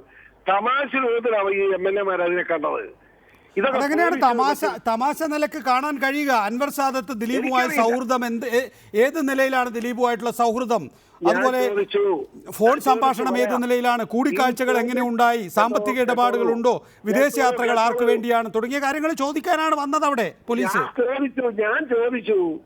അൻവർ സാദത്ത് പോലീസ് ഉദ്യോഗസ്ഥന്മാരെ ചോദ്യം ചെയ്തതിനു ശേഷം ഇറങ്ങി വന്നപ്പോ ഞാൻ ചോദിച്ചു, സാദത്ത് എന്താണ് ഈ സംഭവം? അവൻ പറഞ്ഞത് മുഴുവൻ ഞാനിപ്പോ പരസ്യപ്പെടുത്തുന്നില്ല. എനിക്ക് നാണമായി. നമ്മളെ പോലീസിന്റെ ഒരു ഗതികേട്. അല്ല, അൻവർ സാദത്തിനെ ഇടിച്ചു പിഴിയാനല്ലല്ലോ പോയത്. അൻവർ സാദത്തിനോട് എന്താണ് ഈ പറയുന്ന കാര്യങ്ങൾ? ഞാൻ നേരത്തെ ചോദിച്ച ചോദ്യങ്ങളുണ്ടല്ലോ. സൗഹൃദം, ഫോൺ സംഭാഷണം, കൂടിക്കാഴ്ചകൾ, സാമ്പത്തിക ഇടപാടുകൾ, വിദേശയാത്രകൾ. അവൻ കുടുംബ സുഹൃത്താണ്. ഞാൻ ചോദിക്കുന്നത്, ഈ സുനി എന്ന് പറയുന്നത് 2 വർഷമായി എങ്ങനെയാണ് നമ്മുടെ ഒരു സിനിമാ നടന്റെ ഡ്രൈവറായിട്ടിരുന്നത്? മുകേഷ്. ആ മുകേഷിനെയാണ് ഇന്ന് ചോദ്യം ചെയ്ത വേറൊരാള്. ഇടതുപക്ഷ അംഗമായിട്ട് പോലും മുകേഷിനെ ചോദ്യം ചെയ്യാൻ തയ്യാറായി. എന്തുകൊണ്ട് നികേഷെ നമ്മൾ ഈ ജയിലിൽ കിടക്കുന്നത് നടന്നപ്പോൾ ഇങ്ങനെ കൊണ്ട് ജയിലിലിടുന്നില്ല? അതാ പറയുന്നത്. 2 വർഷം തന്റെ ഡ്രൈവർ ആയിരുന്നു എന്നാണ് മുകേഷ് പറയുന്നത്. ക്രിമിനൽ ബന്ധം അറിയില്ലായിരുന്നു എന്നാണ് പറയുന്നത്. അല്ല, അപ്പോൾ സ്വാഭാവികമാണ് പോലീസ് അവിടെ എത്തുന്നത്. അല്പം മുമ്പ് താങ്കൾ കളിയാക്കിയത് പോലീസ് എങ്ങനെ അവിടെ എത്തി എന്നത് സംബന്ധിച്ചാണ്. ഇപ്പൊ മുകേഷിന് വേണ്ടത്ര ചോദ്യം ചെയ്തില്ല എന്നുള്ള. എന്റെ ഒരു ചോദ്യത്തിന് ഉത്തരം പറ. 2 കൊല്ലമായിട്ട് അറിയത്തില്ലെന്ന് പറഞ്ഞ സിനിമാ നടിമാര് 2 ഇവൻ ഈ പാവം പെൺകുട്ടിയോട് കാണിച്ച അതേ രീതി കാണിച്ചെന്നുള്ള എല്ലാവർക്കും അറിയാം. അത് ഗണേശനും അറിയാം, മുകേഷിനും അറിയാം, നമ്മുടെ അമ്മയുടെ പ്രസിഡന്റിനും അറിയാം. അത് അറിഞ്ഞുകൊണ്ട് പിന്നെ എന്തിന് ഇവരെ ചോദിച്ചുകൊണ്ട് നടന്നു? ചോദ്യം ചെയ്യണം, ചോദിക്കണം. ഇനി അഥവാ മുകേഷ് അതിനകത്ത് ഏതെങ്കിലും തരത്തിൽ ഇൻവോൾവ് ചെയ്യുന്നുണ്ടെങ്കിൽ മുകേഷിനെ കൂടി ഈ കേസിന്റെ ഭാഗമാക്കണം എന്നുള്ള കാര്യത്തിൽ ഒരു തർക്കവുമില്ല. അത് മുകേഷ് തന്നെ പറയുന്നുണ്ട് എന്നാണ് എൻ്റെയും വിശ്വാസം. തുടരുക ദയവായി. ശ്രീ അമ്പിളി, നോക്കൂ, സുഭാഷ് ബാബു 2 വർഷം മുമ്പ് ഒരു നടിയെ തട്ടിക്കൊണ്ടുപോയി മാനഭംഗപ്പെടുത്തി എന്നാണ് ഇപ്പോൾ പോലീസിന് ലഭ്യമായിട്ടുള്ള വിവരം. ഇതേ നിലയിൽ തന്നെയാണ് ആ സംഭവം ഉണ്ടായത്. അതിൻ്റെ സക്സസ് കണ്ണ് മഞ്ഞളിച്ചാണ് ഇതിൻ്റെ ഗൂഢാലോചനക്കാരും പൾസർ സുനിയെ തന്നെ ഏൽപ്പിച്ചത്. ഇരുചെവി അറിയാതെ കാര്യം സാധിച്ചു കൊടുക്കും എന്നുള്ളത് കൊണ്ട്. അപ്പോൾ ഈ മേഖലയിൽ ഇതിങ്ങനെ സംഭവിക്കുന്നുണ്ട്. അപ്പോൾ മുഖ്യമന്ത്രിക്ക് WCC നൽകിയ പരാതിയും അതാണ്. ഒരുപാട് ഇഷ്ടപ്പെടാത്ത കാര്യങ്ങൾ, തെറ്റായ കാര്യങ്ങൾ സംഭവിക്കുന്നു, അതിനൊക്കെ തീർപ്പുണ്ടാക്കി നൽകണമെന്ന്. ഈ കേസിലൂടെ വളരെ എളുപ്പത്തിൽ ഒരു ജുഡീഷ്യൽ അന്വേഷണ കമ്മീഷനൊന്നും ആവശ്യമില്ല, അതിനപ്പുറത്തേക്ക് വളരെ എളുപ്പത്തിൽ പോലീസിനെ കൊണ്ട് തന്നെ ചെയ്യിക്കാവുന്നതേ ഉള്ളൂ. ഇതിൻ്റെ പ്രതികൾ ആരൊക്കെയാണ് ഇരയായവർ എന്ന് സംബന്ധിച്ച് ഒരു വ്യക്തത ഇപ്പോൾ ലഭ്യമായി വരുന്നു എന്നതിനാൽ.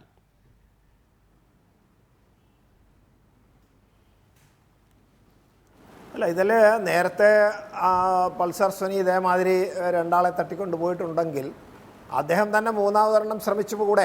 അപ്പോൾ അത് ദിലീപിന് അനുകൂലമായിട്ട് പോകും. പക്ഷേ ആ നേരത്തെ 2 സംരംഭത്തിലും പൾസർ സുനി വിജയിച്ചതുകൊണ്ട് ദിലീപ് കൊടുത്തില്ല എന്ന് നമുക്ക് പറയാൻ പറ്റില്ല. ആ 2-ൽ ഏത് കാര്യമാണ് യാഥാർത്ഥ്യം എന്ന് പോലീസ് കണ്ടുപിടിക്കുന്നത് വരെ രണ്ടാൾക്കും അനുകൂലമായിട്ട് പറയും.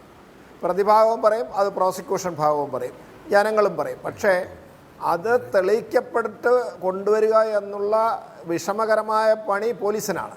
പോലീസ് ഈ 2 കാര്യങ്ങൾ പൾസർ സുനി സ്വന്തമായിട്ട് ചെയ്തു എങ്കിൽ മൂന്നാമത്തത് എന്തുകൊണ്ട് ചെയ്തില്ല, അത് എന്തുകൊണ്ട് കൊട്ടേഷൻ ചെയ്തു, അത് 4 വർഷം കൊട്ടേഷൻ എടുത്തതിന് ശേഷം 4 വർഷം എങ്ങനെ താമസിച്ചു, അത് കഴിഞ്ഞ് ഈ കൊട്ടേഷൻ നടപ്പാക്കുന്നതിൻ്റെ ഏതാനും ദിവസങ്ങൾ മുമ്പ് മാത്രമേ, അല്ലെങ്കിൽ 2 മാസം മുമ്പ് മാത്രമേ പണം വാങ്ങുന്നുള്ളൂ. ഇതൊക്കെ പോലീസ് വ്യക്തമായി തെളിവിൻ്റെ കൂടുതൽ സമർത്ഥിക്കാൻ സാധിച്ചില്ലെങ്കിൽ ഇതൊക്കെ ദിലീപിന് അനുകൂലമായിട്ട് പോകും. അത് പോകാതിരിക്കണമെങ്കിൽ കർശനമായിട്ട് പോലീസ് ഈ കാര്യങ്ങൾ തെളിയിച്ച് ബലവത്തായ സാക്ഷി തെളിവുകളോടുകൂടി കോടതിയിൽ ഹാജരാക്കേണ്ടി വരും. അതല്ലെങ്കിൽ അത് പോലീസിൻ്റെ ഈ കേസ് പ്രത്യേകിച്ച് ഗൂഢാലോചന ദുർബലമാകും. ഗൂഢാലോചന വന്നപ്പോഴാണ് വളരെ താമസിച്ചിട്ട്, ആദ്യം ഇവരാരും പറയുന്നില്ല, അവസാനം കുറേ മാസങ്ങൾക്ക് ശേഷം ഇതേമാതിരി ഗൂഢാലോചന ഉണ്ടെന്നാണ് പറയുന്നത്. അപ്പോൾ ആ കാലതാമസം വളരെ ഗുരുതരമായിട്ട് പ്രോസിക്യൂഷന് വീഴ്ചയായിട്ട് പ്രോസിക്യൂഷന് എതിരായിട്ട് വരും. അത് ഈ ഗൂഢാലോചനയിൽ ആരെയൊക്കെയാണോ പ്രതിയാക്കുന്നത് അവർക്ക് അനുകൂലമായിട്ട് വരും. അതുകൊണ്ട് പോലീസിന് ഇത് വളരെ ശ്രമകരമായ ബുദ്ധിമുട്ടിയ ദൗത്യമാണ്. അതവർ പൂർണ്ണമായിട്ട് വിജയിക്കുന്നില്ല എന്നുള്ളതാണ് ഈ നമ്മൾ മാപ്പ് സാക്ഷികളെയൊക്കെ പോകുന്നത്. 164 സ്റ്റേറ്റ്മെൻറ്റ് എടുക്കുന്നു. ഈ പറയുന്ന വ്യക്തികളൊക്കെ പോലീസിൻ്റെ പ്രോസിക്യൂഷൻ സമയത്ത് അവരെ അനുകൂലിക്കുമെന്ന് ആർക്കും പ്രതീക്ഷിക്കാൻ പറ്റില്ല. കാരണം അവരൊക്കെ ദിലീപിൻ്റെ സ്വന്തക്കാരും ദിലീപിൻ്റെ പക്ഷം പിടിച്ചും അതിൻ്റെ സൗജന്യങ്ങളും സാമ്പത്തിക സഹായങ്ങളും ഒക്കെ ചെയ്ത് ജീവിച്ച ആളുകളാണ്, സുഹൃത്തുക്കൾ.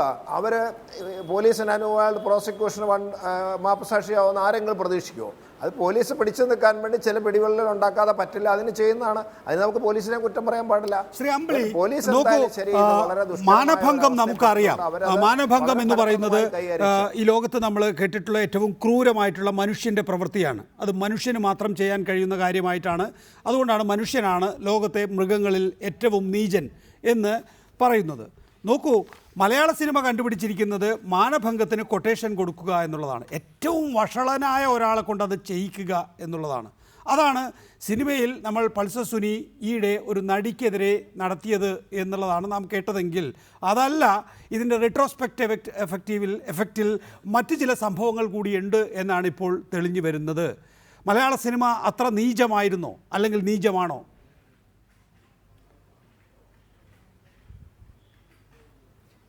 അത് വേറൊരു കാര്യം നമ്മൾ മനസ്സിലാക്കേണ്ടത്, ഇതിൽ നികേഷ് കുമാർ പറഞ്ഞ കാര്യം തന്നെ, ലോകത്തിൽ ആദ്യമായിട്ടാണ് ഒരു പെൺകുട്ടിയുടെ മാനത്തിന് കൊട്ടേഷൻ കൊടുക്കുന്നത്. ഇത് സിനിമാ രംഗത്ത് മലയാള സിനിമ മാത്രമല്ല, ലോക സിനിമയ്ക്ക് തന്നെ അപമാനമാണത്. ഇപ്പം നമ്മൾ സത്യാവസ്ഥ ഇപ്പം നമ്മുടെ മുന്നിൽ നമ്മൾ പത്രങ്ങളും ദൃശ്യമാധ്യമങ്ങളും നമ്മൾ കണ്ടുകൊണ്ടിരിക്കുന്നത് നമ്മുടെ ദിലീപ് ആണ് പ്രതി എന്നാണ്. ഇന്ന് മജിസ്ട്രേറ്റ് കോടതിയിൽ നിന്നുള്ള ഈ പ്രതി ചെയ്തിരിക്കുന്നത് അങ്ങേയറ്റം നീചമായ ഒരു പ്രവൃത്തിയാണ്. അതുകൊണ്ടാണ് തൽക്കാലം ജാമ്യം കൊടുക്കാത്തത് എന്നാണ്. ഞാനിത് സിനിമക്കാരെ മൊത്തം അടക്കം ഇതിൽ ചീത്ത വിളിക്കേണ്ട ഒരു കാര്യമില്ല. ഇതിൽ സിനിമ സംഘടനയിലെ അമ്മയ്ക്ക് മാത്രമാണ് ഇതിൽ പങ്ക്. ഒരു നടനാണ് ഇതിനകത്ത് പ്രതി. ഞാൻ 25 വർഷങ്ങൾക്ക് മുമ്പ് ഒരു സിനിമാ പ്രസിദ്ധീകരണത്തിൽ ഇന്ന് അമ്മ അസോസിയേഷന്റെ ഭാരവാഹിയായിരിക്കുന്ന ഒരാളുടെ ഒരു ഇന്റർവ്യൂ എൻ്റെ കയ്യിലുണ്ട്. അതിലത്തെ ഹെഡ്ലൈൻ സിനിമാക്കാരുടെ ഗോഷ്ഠികൾ അസഹ്യം എന്നാണത്. ആ പേപ്പറിന്റെ കയ്യിലുണ്ട്. അതിലത്തെ തുടക്കം ഞാനൊന്ന് വായിക്കാം. ലോട്ടറി അടിക്കുന്നത് പോലെയാണ് നടനായി തീരുന്നത്. വളരെ പെട്ടെന്ന് ഒരു ദിവസം രാവിലെ അറിയുന്നു താൻ നടനായെന്ന്, പിന്നെ കുറെ നാളത്തേക്ക് പൊരിഞ്ഞ ബിസിനസ്. ഇതാണ് ഇതിന്റെ അതിലിടയ്ക്ക് ഉള്ളൊരു വേറെ വാചകം കൂടി വായിക്കാം. കൂടിപ്പോയാൽ 4 വർഷത്തെ കളി അത്ര തന്നെ. അത് കഴിഞ്ഞാൽ ബഹളം തീരും, ഔട്ട്. നമ്മുടെ ആർട്ടിസ്റ്റുകൾക്കെല്ലാം തന്നെ തങ്ങൾ ഔട്ടാകുമെന്ന ഉറച്ച ധാരണയുണ്ടെന്നാണ് പറയുന്നത്. അദ്ദേഹത്തിന്റെ പേര് വെച്ചിട്ട് ഞാൻ പറയുന്നില്ല. അടുത്തത്, വിപ്ലവം പറയുന്ന കമ്മ്യൂണിസ്റ്റുകൾ പറഞ്ഞു പറഞ്ഞ് ഒടുവിൽ കോൺഗ്രസ് ആകുന്നത് പോലെയാണ് ഇവിടുത്തെ നടന്മാർ. തൊഴിലാളി നേതാവിനെ മന്ത്രിയാക്കുന്നത് പോലെയാണ് ഉറങ്ങിക്കിടക്കുന്ന ഒരുവനെ പിടിച്ച് പിറ്റേ ദിവസം നടനാക്കുന്നത്. ഇത് ഈ ഇന്റർവ്യൂ 25 വർഷം മുമ്പ് മലയാളത്തിലെ പ്രശസ്തമായ ഒരു വാരികയ്ക്ക് കൊടുത്ത ഒരു ഇന്റർവ്യൂവിൽ നിന്നാണ് ഞാൻ പറയുന്നത്. ഈ ഇന്റർവ്യൂയുടെ കൊടുത്ത ആള് നമ്മുടെ അമ്മ അസോസിയേഷനിലെ ഒരു മുഖ്യ പ്രവർത്തകനല്ല, അതിൻ്റെ ഒരു സാരഥിയാണ്. ഇത് നമ്മൾ മനസ്സിലാക്കുന്നത്, ഈ നടന്മാർ മലയാള സിനിമയെ എന്ന് ഭരിക്കാൻ തുടങ്ങി അന്ന് മലയാള സിനിമയുടെ കഷ്ടകാലം ആരംഭിച്ചു എന്നുള്ളതാണ്. ഒരു 90കൾക്ക് ശേഷമാണ് ഈ ഒരു വ്യത്യാസം ഉണ്ടായത്. കാരണം പ്രേമനസീറും സത്യനും മധുവും ഷീലയും ശാരദയും ജയഭാരതിയും കെ.എസ്. സേതുമാധവനും എം കൃഷ്ണൻ നായരും ശശികുമാറും പി.എൻ. മേനോനും ഒക്കെ വർത്തിച്ചിരുന്ന ഒരു കാലഘട്ടത്തിൽ അന്ന് റിയൽ എസ്റ്റേറ്റ് ബിസിനസ്സോ കൊട്ടേഷൻ പരിപാടികളോ ഒന്നും സിനിമ രംഗത്തുണ്ടായിരുന്നില്ല. അതൊക്കെ 90കൾക്ക് ശേഷം ഉണ്ടായ ഒരു സംഭവമാണ്. അതുകൊണ്ടാണ് ഞാനിതിൽ പറയുന്നത്, പിന്നീട് സിനിമാക്കാരുടെ ഗോഷ്ഠികൾ അസഹ്യം എന്ന് പറയുന്നത്, ഇന്ന് ഈ അമ്മയുടെ തലപ്പത്തിരിക്കുന്ന നേതാവ് തന്നെ പറയുന്നു ഈ താരങ്ങൾ അസഹനീയമാണ് എന്ന്. അതാണ് ഇതിലെ ഏറ്റവും വലിയ കാര്യം. ഇതിൽ ഞാൻ ഇപ്പോഴത്തെ കൂട്ടിവെച്ച് വായിക്കേണ്ട ഒരു കാര്യം കൂടി ഇതിനകത്ത് പറയേണ്ടതുണ്ട്. അപ്പോൾ ഇതിലെ ഒരു ചോദ്യം ചോദിക്കുന്നതിന് ഉത്തരം പറയുന്നതാണ്, പത്രക്കാരൻ ചോദിച്ച ചോദ്യത്തിന് ഉത്തരം പറയുന്നതാണ് അദ്ദേഹം. അപ്പോൾ താങ്കൾ മുൻനിരയിലെത്തിയാൽ ഇതൊക്കെ വിളിച്ചു പറയുമോ എന്ന് ചോദിച്ചപ്പോൾ അതിന് പറയുന്നത്, എന്ന് ചോദിച്ചാൽ അത് സ്വല്പം ആലോചിക്കാനുണ്ട് എന്ന് പറഞ്ഞ് ഈ പറയുന്ന നടൻ മുണ്ടും മടക്കി കുത്തി ഒരു മുറുക്കാങ്കടയിലേക്ക് കയറിപ്പോയി എന്നാണ്. നമ്മളൊരൊറ്റ കാര്യം മനസ്സിലാക്കണം, സിനിമ സംഘടന സിനിമയ്ക്ക് ആവശ്യമാണോ എന്ന് ചോദിക്കാം. 2 അഭിപ്രായക്കാരുണ്ടാവാം. ഒരു അരനൂറ്റാണ്ടുകൾക്ക് മുമ്പ് മദ്രാസിലെ ടി നഗറിൽ 33 സെന്റ് സ്ഥലത്ത്, അതായത് ഇന്ന് 100 കോടിയോളം വില വരുന്ന ഒരു ഓഫീസ് വെച്ച് തുടങ്ങിയ നമ്മുടെ മലയാള ചലച്ചിത്ര പരിഷത്ത്, പ്രേമനസീറും കെ.പി. ഉമ്മറും കൊട്ടാരക്കരയും ഒക്കെ അതിനകത്ത് സാരഥികളായിരുന്നൊരു കാലഘട്ടം. അന്ന് ഒരു സിനിമ രംഗത്ത് ഒരാളെയും ഊരുവിലക്ക് നടത്തുകയോ ഒരാളെ ഒഴിവാക്കുകയോ ഒരാളെ ഭീഷണിപ്പെടുത്തുകയോ ഉണ്ടായിരുന്നില്ല ആ കാലഘട്ടത്തിൽ. പാവപ്പെട്ട ഒരു നടനോ നടിക്കോ ടെക്നീഷ്യൻ ആർക്കാണെങ്കിലും എല്ലാ ഉപകാരങ്ങളും ചെയ്തിരുന്ന ഒരു കാലഘട്ടം ഉണ്ടായിരുന്നു. അങ്ങനെ താങ്കൾ ഇപ്പോ മുന്നോട്ട് വെക്കുന്ന ആശയം മനസ്സിലായി. അഡ്വക്കേറ്റ് ജയശങ്കർ, എത്ര കണ്ട് താങ്കൾ ഇതൊക്കെ നിരീക്ഷിക്കുന്നുണ്ട് എന്ന് എനിക്ക് വ്യക്തതയില്ല. പക്ഷേ സമീപകാലത്ത് കണ്ട കാര്യങ്ങൾ നോക്കുക. ശ്രീനാഥിൻ്റെ മരണം, ശരീരത്തിൽ മുറിവും ചതവും ഉണ്ടായിരുന്നു. ശിക്കാർ എന്ന ചിത്രത്തിൻ്റെ ചിത്രീകരണ ഘട്ടത്തിൽ 2010 ഏപ്രിൽ 23-നാണ് ശ്രീനാഥ് മരിക്കുന്നത്. ശ്രീനാഥിന് ചില ദുശ്ശീലങ്ങളൊക്കെ ഉണ്ടായിരുന്നു. അദ്ദേഹം സെറ്റിൽ മദ്യപിച്ചിരുന്നു എന്നൊക്കെയാണ് ആ കാലഘട്ടത്തിൽ സിനിമാ പ്രവർത്തകർ നൽകിയ വിശദീകരണം. ഒരു ദിവസം രാവിലെ ചെന്നിട്ട് production executive Sanju Vaikom, production controller മനോജും പോയി ഇയാളോട് പറയുന്നു, ശ്രീനാഥിനോട് പറയുന്നു, നിങ്ങൾക്ക് വേഷമില്ല, നിങ്ങൾക്ക് പകരം വേറൊരാൾ വരും, ഉച്ചയാകുമ്പോഴേക്കും റൂം ഒഴിഞ്ഞു കൊടുക്കണം എന്ന്. ചിക്കാർ എന്ന ചിത്രത്തിൽ കേട്ടതാണ്, എനിക്ക് പൂർണ്ണമായും വ്യക്തതയില്ല. സജീവ പങ്കാളിത്തം വഹിച്ചിരുന്ന ഒരു നടനായിരുന്നു. അതിൻ്റെ സംവിധായകനെ പോലെ തന്നെ അതിൽ ഒരു റോൾ വഹിച്ചിരുന്ന ഒരാൾ, അതിൻ്റെ പശ്ചാത്തല രംഗത്ത് റോൾ വഹിച്ചിരുന്ന ഒരാൾ. ആളെ സംബന്ധിച്ചിടത്തോളം സഹിക്കാൻ കഴിഞ്ഞില്ല. ഒരു തിരിച്ചുവരവ് എന്നുള്ളതായിരുന്നു ഉദ്ദേശിച്ചിരുന്നത്. വെയിൻ കട്ട് ചെയ്തു, മരിച്ചു. നോക്കൂ, അദ്ദേഹത്തിൻ്റെ ഭാര്യ പറയുന്നു അത് വെറും ഒരു ആത്മഹത്യയല്ല.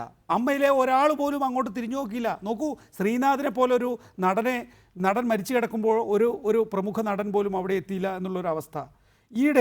ഇതേ ആസഫ് അലിയുടെ ചിത്രം, നമ്മൾ ഈ പറയുന്ന നടിയും ആ ചിത്രത്തിൻ്റെ ഭാഗമാണ്. Adventures of Omanakuttan. ഈ പറയുന്ന ചിത്രത്തിന് തിയേറ്ററുകൾ കിട്ടിയില്ല. എന്തുകൊണ്ട്? അത് ചില ആളുകൾ മാത്രം ചില മേഖലകൾ ഭരിക്കുന്നത് കൊണ്ട് എന്നുള്ളതാണ്. ദിലീപ് ആയിക്കൊള്ളട്ടെ, അല്ലാതായിക്കൊള്ളട്ടെ, അല്ലെങ്കിൽ വേറൊരാൾ അതിവിടെ ആ പ്രതിസ്ഥാനത്തേക്ക് വരികയോ വരാതിരിക്കുകയോ ചെയ്യട്ടെ, ഈ ഒരു ചീത്ത പ്രവണത, അമ്പിളി ചൂണ്ടിക്കാണിച്ച ചീത്ത പ്രവണത ഈ താരാധിപത്യത്തിൻ്റെ അടിസ്ഥാനത്തിലാണ് നടക്കുന്നത് എന്നുള്ള കാര്യത്തിൽ തർക്കമുണ്ടോ? യാതൊരു സംശയവുമില്ല. ഞാനിത് അത്ര ദിവസമായിട്ട് ആവർത്തിച്ച് പറഞ്ഞുകൊണ്ടിരിക്കുന്നത്, ഇവിടെ ഒരു ദിലീപ് മാത്രമല്ല. ദിലീപ് എന്ന് പറയുന്നത് ഇതിൽ കാണപ്പെടുന്ന ഇപ്പോൾ പിടിക്കപ്പെട്ട ഒരാൾ മാത്രമാണ്. ഇതുപോലെ മറ്റ് പല ആളുകളുമുണ്ട്. മലയാള സിനിമയുടെ ഏറ്റവും വലിയ ശാപം എന്ന് പറയുന്നത് താരാധിപത്യമാണ്. താരങ്ങൾ ഉണ്ടാകുന്നതല്ല, താരങ്ങൾ അഭിനയിക്കാതിരിക്കുന്നതല്ല. താരങ്ങൾ തന്നെ തീരുമാനിക്കുന്നു ഈ സിനിമയുടെ സംവിധായകൻ ആരാവണം, ഇതിൻ്റെ നിർമ്മാതാവ് ആരാവണം. നിർമ്മാതാവ് പണം മുടക്കുന്ന ആളാണ്. നിർമ്മാതാവ് ആരാവണം എന്ന് താരങ്ങൾ തീരുമാനിക്കുന്നു. അതിൽ മേക്കപ്പ് മാൻ ആരാകണമെന്ന് തീരുമാനിക്കുന്നു, ഡ്രൈവർ ആരാകണമെന്ന് തീരുമാനിക്കുന്നു. അവരുടെ മേൽക്കോയ്മ അംഗീകരിക്കാത്ത ഒരാൾക്കും ആ സിനിമയിൽ വർക്ക് ചെയ്യാൻ പറ്റില്ല. ടെക്നീഷ്യന്മാരാകട്ടെ, കലാകാരന്മാരായിക്കൊള്ളട്ടെ, ആരും ആയിക്കൊള്ളട്ടെ. അപ്പോൾ ഇത് അമ്മ എന്ന് പറഞ്ഞ സംഘടന യഥാർത്ഥത്തിൽ ഒരു അധോലോക സംഘടനയാണ്. ഈ സംഘടന പിരിച്ചുവിടണമെന്ന് മാത്രമല്ല, അതിൻ്റെ ഭാരവാഹികളൊക്കെ വല്ല എന്താണ് ദേശരക്ഷാ നിയമം ഉപയോഗിച്ച് ശ്രീമതി ഇന്ദിരാഗാന്ധിയുടെ സമയത്ത് മിസ എന്ന് പറഞ്ഞൊരു സാധനമുണ്ട്, maintenance of internal security act.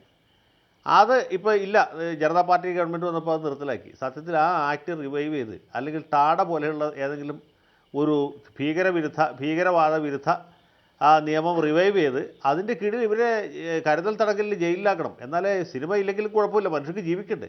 ഇതുപോലെയുള്ള അധോലോക പ്രവർത്തനങ്ങൾ അവസാനിക്കണ്ടേ. ശ്രീനാഥിൻ്റെ ഒറ്റപ്പെട്ട സംഭവമല്ലോ. തിലകൻ എത്ര വലിയ നടനായിരുന്നു, അദ്ദേഹത്തിന് എങ്ങനെയായിരുന്നു അദ്ദേഹത്തിൻ്റെ അവസാനം? അദ്ദേഹത്തെ മലയാള സിനിമയിൽ നിന്ന് എങ്ങനെ പുറത്താക്കിയത്? ക്യാപ്റ്റൻ രാജുവിൻ്റെ സ്ത്രീ എന്താ, അദ്ദേഹം ഇപ്പോൾ ജീവിച്ചിരിപ്പുണ്ടോ എനിക്കറിയില്ല. ജീവിച്ചിരിക്കണമെന്നൊന്ന് അദ്ദേഹത്തെ വിളിച്ച് ചോദിക്കൂ, ക്യാപ്റ്റൻ രാജു നിങ്ങൾക്ക് എന്താണ് സംഭവിച്ചത്? അല്ലെങ്കിൽ മാള അരവിന്ദൻ, അദ്ദേഹത്തിന് എന്താണ് സംഭവിച്ചത്? ഇതൊക്കെ അന്വേഷിക്കപ്പെടേണ്ട കാര്യങ്ങളല്ലേ. ഇവരെയൊക്കെ എങ്ങനെ സിനിമയിൽ നിന്ന് പുറത്താക്കി? ഇവിടെ പണ്ട് ബാലങ്കേ നായരെ പോലെ അല്ലെങ്കിൽ ജോസ് പ്രകാശിനെ പോലെയുള്ള പാവങ്ങളായ മനുഷ്യർ വില്ലന്മാരായിട്ട് അട്ടഹസിക്കുന്നതും തോക്കെടുക്കുന്നതൊക്കെ നമ്മൾ കണ്ടല്ലോ. അവരൊക്കെ എത്രയോ സാധുക്കളായിരുന്നു. നിത്യജീവിതത്തിൽ വളരെ വളരെ സാധുക്കളായ ആളുകൾ വില്ലന്മാരായിട്ട് അഭിനയിച്ചത്. ഇപ്പം അങ്ങനെയല്ല. ഇവിടെ നായകന്മാരായിട്ട് അഭിനയിക്കുന്ന ആളുകൾ, സിനിമയിൽ നായകന്മാരായ ആളുകൾ നിത്യജീവിതത്തിൽ വില്ലന്മാരാണ്. വില്ലന്മാരെക്കാളും മോശക്കാരാണ്. വില്ലന്മാർക്കൊക്കെ കുറച്ചൊരു മര്യാദ അന്തസ്സൊക്കെ ഉണ്ട് സിനിമയിലാണെങ്കിൽ പോലും. അതിനേക്കാളും മ്ലേച്ഛമായ പ്രവൃത്തികളാണ് നടക്കുന്നത്. ഇത് ഒറ്റപ്പെട്ട സംഭവമേ അല്ല. ഇതിപ്പോൾ ഈ നടിക്കുണ്ടായ അനുഭവം എന്ന് പറഞ്ഞാൽ അത് ഇങ്ങനെ ഒരു വൈരാഗ്യത്തിൻ്റെ അടിസ്ഥാനത്തിൽ, വൈരനിര്യാതനത്തിൻ്റെ അടിസ്ഥാനത്തിൽ ഉണ്ടായതാണെന്ന് വിചാരിക്കാം. പക്ഷേ അത് ഒറ്റപ്പെട്ട സംഭവമല്ല. പുറത്ത് പറയാത്ത സംഭവങ്ങളുണ്ട്. നേരത്തെ 2 നടികളുടെ കാര്യം ഇവിടെ PC ജോർജ് പറഞ്ഞല്ലോ. അതുപോലെ മറ്റ് പലർക്കും പല തരത്തിലുള്ള തിക്താനുഭവങ്ങളുണ്ടായിട്ടുണ്ട്. സിനിമയിൽ നിന്ന് കെട്ടും മാറാപ്പും എടുത്ത് പോകേണ്ട വന്ന ആളുകളുണ്ട്. അല്ലെങ്കിൽ മറ്റു തരത്തിലുള്ള തിരിച്ചടികൾ നേരിട്ടവരുണ്ട്. ജീവൻ ഒടുക്കേണ്ട വന്നവരുണ്ട്. സിനിമയിൽ നിന്ന് എന്നേക്കുമായിട്ട് ബഹിഷ്കരിക്കപ്പെട്ടവരുണ്ട്. അത് നടന്മാരെ മാത്രമേ നമ്മളറിയുള്ളൂ. ടെക്നീഷ്യന്മാരുണ്ടാവില്ലേ, സംവിധായകരുണ്ടാവില്ലേ, തിയേറ്റർ കിട്ടാതെ വിഷമിച്ച് പോയ സിനിമകളുടെ അതിൻ്റെ നിർമ്മാതാക്കൾ, വിതരണക്കാർ, ഇവരൊക്കെ അനുഭവിച്ച ബുദ്ധിമുട്ട്. ഇപ്പോൾ ഒരു സമയത്ത് വലിയ മുടിചൂടാമന്ന എന്നത് ലിബർട്ടി ബഷീർ, പിൽക്കാലത്ത് അദ്ദേഹത്തിൻ്റെ അവസ്ഥ നമ്മൾ കണ്ടില്ല. അദ്ദേഹം തലശ്ശേരിയിലെ തിയേറ്റർ കോംപ്ലക്സ് കല്യാണ മണ്ഡപമാക്കുന്നതിനെക്കുറിച്ച് ആലോചിക്കുകയൊക്കെ ചെയ്യുന്ന ഒരു അവസ്ഥയിലേക്ക് കാര്യങ്ങൾ പോയത് എന്തുകൊണ്ട്? അപ്പോൾ ഇത് സൂചിപ്പിക്കുന്നത് ഇവിടെ വലിയ ഒരു അധോലോകം, ഈ താരങ്ങളുടെ നേതൃത്വത്തിലുള്ള അധോലോകം പ്രവർത്തിക്കുന്നു എന്നുള്ളതാണ്. ഇവർ അധോലോകക്കാരെ നേരിടേണ്ട രീതി എന്ന് പറയുന്നത് ഇതുപോലുള്ള ചർച്ചകൾ കൊണ്ടല്ല, നേരെ മറിച്ച് ഈ പറഞ്ഞ മിസ പോലെ അല്ലെങ്കിൽ ടാഡ പോലെ പോട്ട പോലെയുള്ള തീവ്രവാദത്തെ ചെറുക്കുന്നതിനുള്ള അല്ലെങ്കിൽ അധോലോക പ്രവർത്തനം തടയുന്നതിനുള്ള നിയമങ്ങൾ ഉപയോഗിച്ചിട്ടാണ്. അതുകൊണ്ടാണ് ഈ കേസ് ഈ വിധത്തിൽ ചർച്ച ചെയ്യപ്പെടുന്നതും. ദിലീപോ അല്ലയോ എന്നുള്ളതിനപ്പുറത്തേക്ക് ഇത്തരം തെറ്റായ പ്രവണതകൾ സിനിമയിൽ ഉണ്ട് എന്ന് ഒരുപക്ഷെ ആളുകൾക്ക് ബോധ്യപ്പെടാനും നിയമ സംവിധാനത്തിന് അക്കാര്യത്തിൽ ഇടപെടാനുമുള്ള ഏറ്റവും നല്ല അവസരമായി ഒരുപക്ഷെ ഇതിനെ ഉപയോഗിക്കാം. ശ്രീ സുഭാഷ് ബാബു, നോക്കൂ, ശ്രീനാഥിൻ്റെ വിഷയത്തിൽ ഇപ്പോൾ പറയുന്നത് കേസ് ഡയറി കാണാനില്ല എന്നാണ്. ഭാര്യ വിശ്വസിക്കുന്നു, അല്ലെങ്കിൽ സഹോദരൻ വിശ്വസിക്കുന്നു ഇത് കൊലപാതകമാണ് എന്ന്. അതിന് കാരണമായി അവർ പറയുന്നത് അമ്മ എന്ന സംഘടനയിൽ നിന്ന് ഒരാൾ പോലും അവിടെ വന്നില്ല, റീത്ത് സമർപ്പിച്ചില്ല എന്നാണ്. ചതവുകളുണ്ടായിരുന്നു, ഏതാണ്ട് 8ഓളം മുറിവുകൾ ഉണ്ടായിരുന്നു എന്നാണ് പറയുന്നത്. അതൊന്നും അന്വേഷിക്കപ്പെടാതിരിക്കുക, ആത്മഹത്യയായിട്ട് മാറുക, അത് അക്കാര്യത്തിൽ കുറച്ച് കഴിഞ്ഞ് പോയി അന്വേഷിക്കുമ്പോഴേക്കും കേസ് ഡയറി കാണാതാവുക, ഇതൊക്കെ എങ്ങനെയാണ് സാധിക്കുന്നത്? പ്രത്യേകിച്ച് ശ്രീനാഥിനെ പോലെ ഒരു മുൻനിര നായക നടനായിരുന്നു ഒരുപക്ഷെ മമ്മൂട്ടിക്കും മോഹൻലാലിനും ഒക്കെ മുമ്പ്.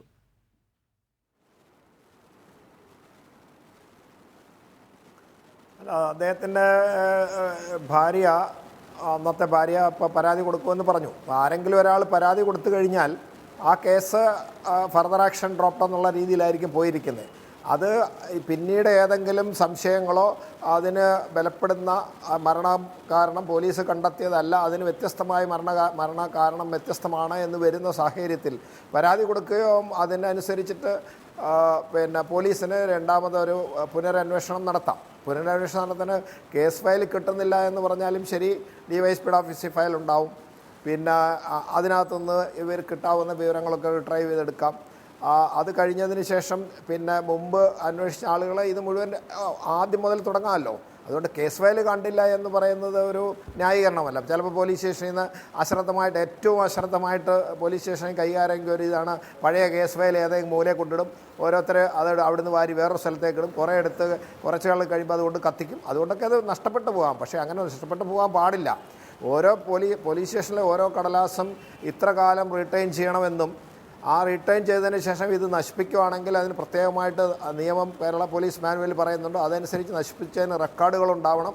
അത് റിപ്പോർട്ട് എഴുതി ഡിസ്ട്രിക്ട് പോലീസ് ഓഫീസിൽ നിന്ന് ഉത്തരവ് വാങ്ങിയിട്ട് ആ ഉത്തരവിൻ്റെ കോപ്പിയോടുകൂടി നശിപ്പിച്ചതിൻ്റെ ഡീറ്റെയിൽസ് അവിടെ ഉണ്ടാവണം. ഇത് അങ്ങനെ നശിപ്പിച്ചല്ല, അപ്പോൾ എന്തായാലും ശരി അവിടെ എവിടെയെങ്കിലും ഉണ്ടാവും.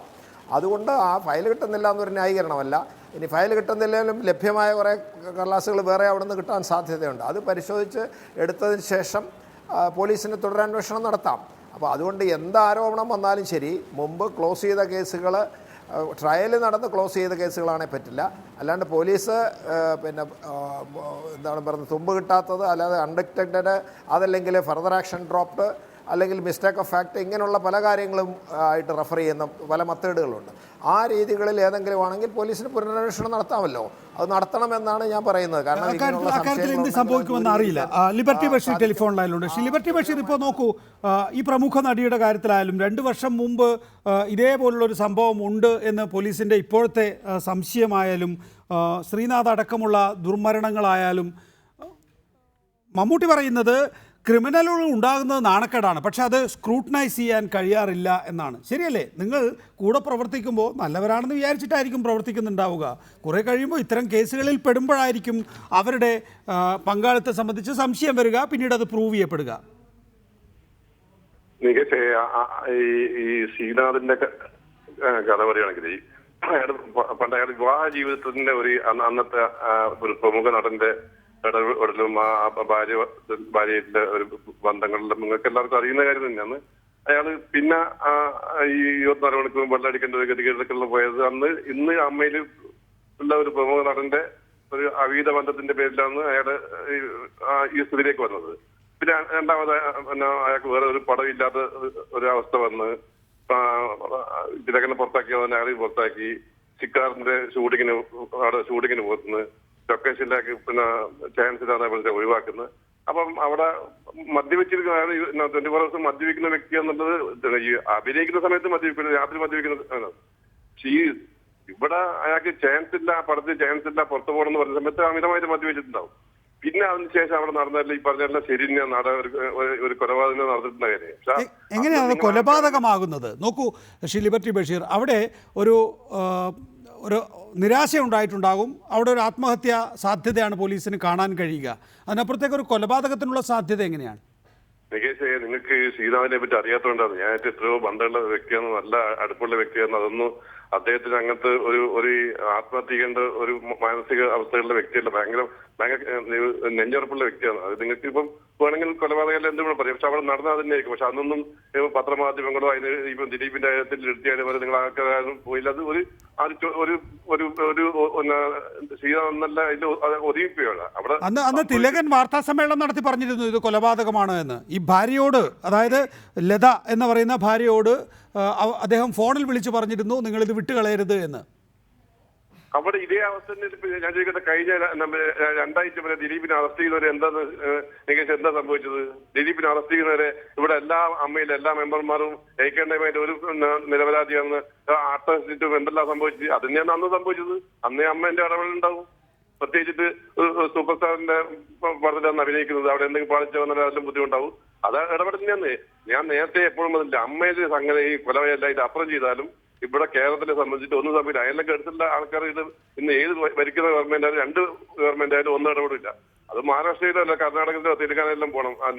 ഏത് സിനിമാക്കാരുടെ വിഷയത്തിലും ഇടപെടില്ല എന്നാണ് ലിബർട്ടി ബഷീർ പറഞ്ഞത്. ശ്രീ പി.സി. ജോർജ്, നോക്കൂ, ശ്രീനാഥിന്റെ മരണം പൊങ്ങി വരുന്നു. നമ്മൾ നേരത്തെ സംസാരിച്ച നിരവധി പീഡനങ്ങൾ വരുന്നു. ഈ സാധനം തച്ച് പൊളിച്ച് ഒന്നുകൂടി പുനഃസൃഷ്ടിക്കേണ്ട സമയമായില്ലേ സിനിമ എന്ന് പറയുന്ന ഒരു സാധനം തന്നെ, മലയാള സിനിമ ഇൻഡസ്ട്രിയെ? ശ്രീനാഥിന് മരണവും ഈ നമ്മുടെ ഇങ്ങനെ തന്നെയാണോ? നമ്മുടെ ആ ദിലീപ് തന്നെയാണോ? എന്തു തോന്നുന്നു താങ്കൾക്ക്? എനിക്കറിയില്ല. അതായത്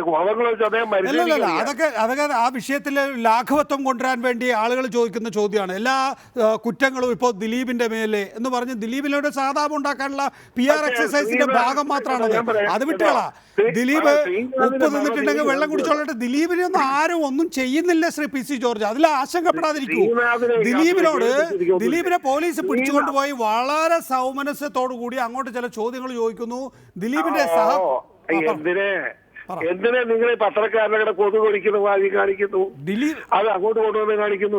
ഇതൊക്കെ എന്തിനു നിങ്ങൾ കാണിക്കുന്നത് വെച്ചാൽ അതിപ്പം ശ്രീ പി സി ജോർജ്, പ്രശസ്തനായ ഒരാളെ പോലീസ് പിടിച്ചുകൊണ്ടുപോകുമ്പോൾ അത് സ്വാഭാവികമല്ലേ, അത് മാധ്യമങ്ങളിൽ വരിക എന്നുള്ളത്? അല്ല, നീ അത് മാറ്റി വരുന്നതിന് ഒരു പരിധി വേണ്ടേ? പരിധി വേണ്ടേ? പരിധി കുറക്കാം. ഇനി അതാണ് വാദമെങ്കിൽ ആ പരിധി കുറച്ചോളാം. അത് കുറയ്ക്കാനുള്ള ഒരു നോക്കൂ, ഇവിടെ ക്രിമിനൽ ആക്ടിവിറ്റിയിൽ പങ്കാളിത്തം ഉണ്ടോ എന്നുള്ളതാണ് വിഷയം.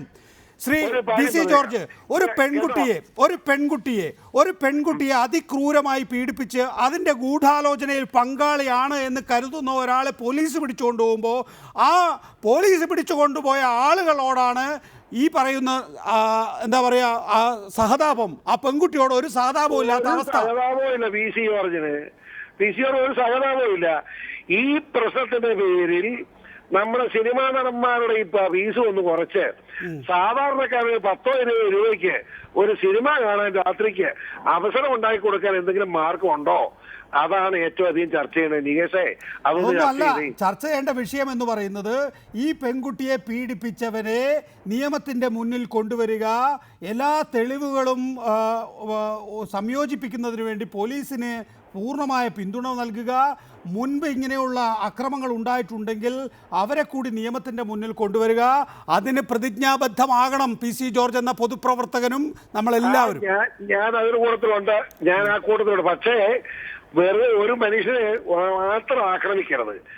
ഈ സിനിമാ ലോകത്ത് നടക്കുന്ന കാര്യങ്ങളൊക്കെ ഞാനിപ്പോ പറയാത്ത എന്താണെന്നറിയാമോ?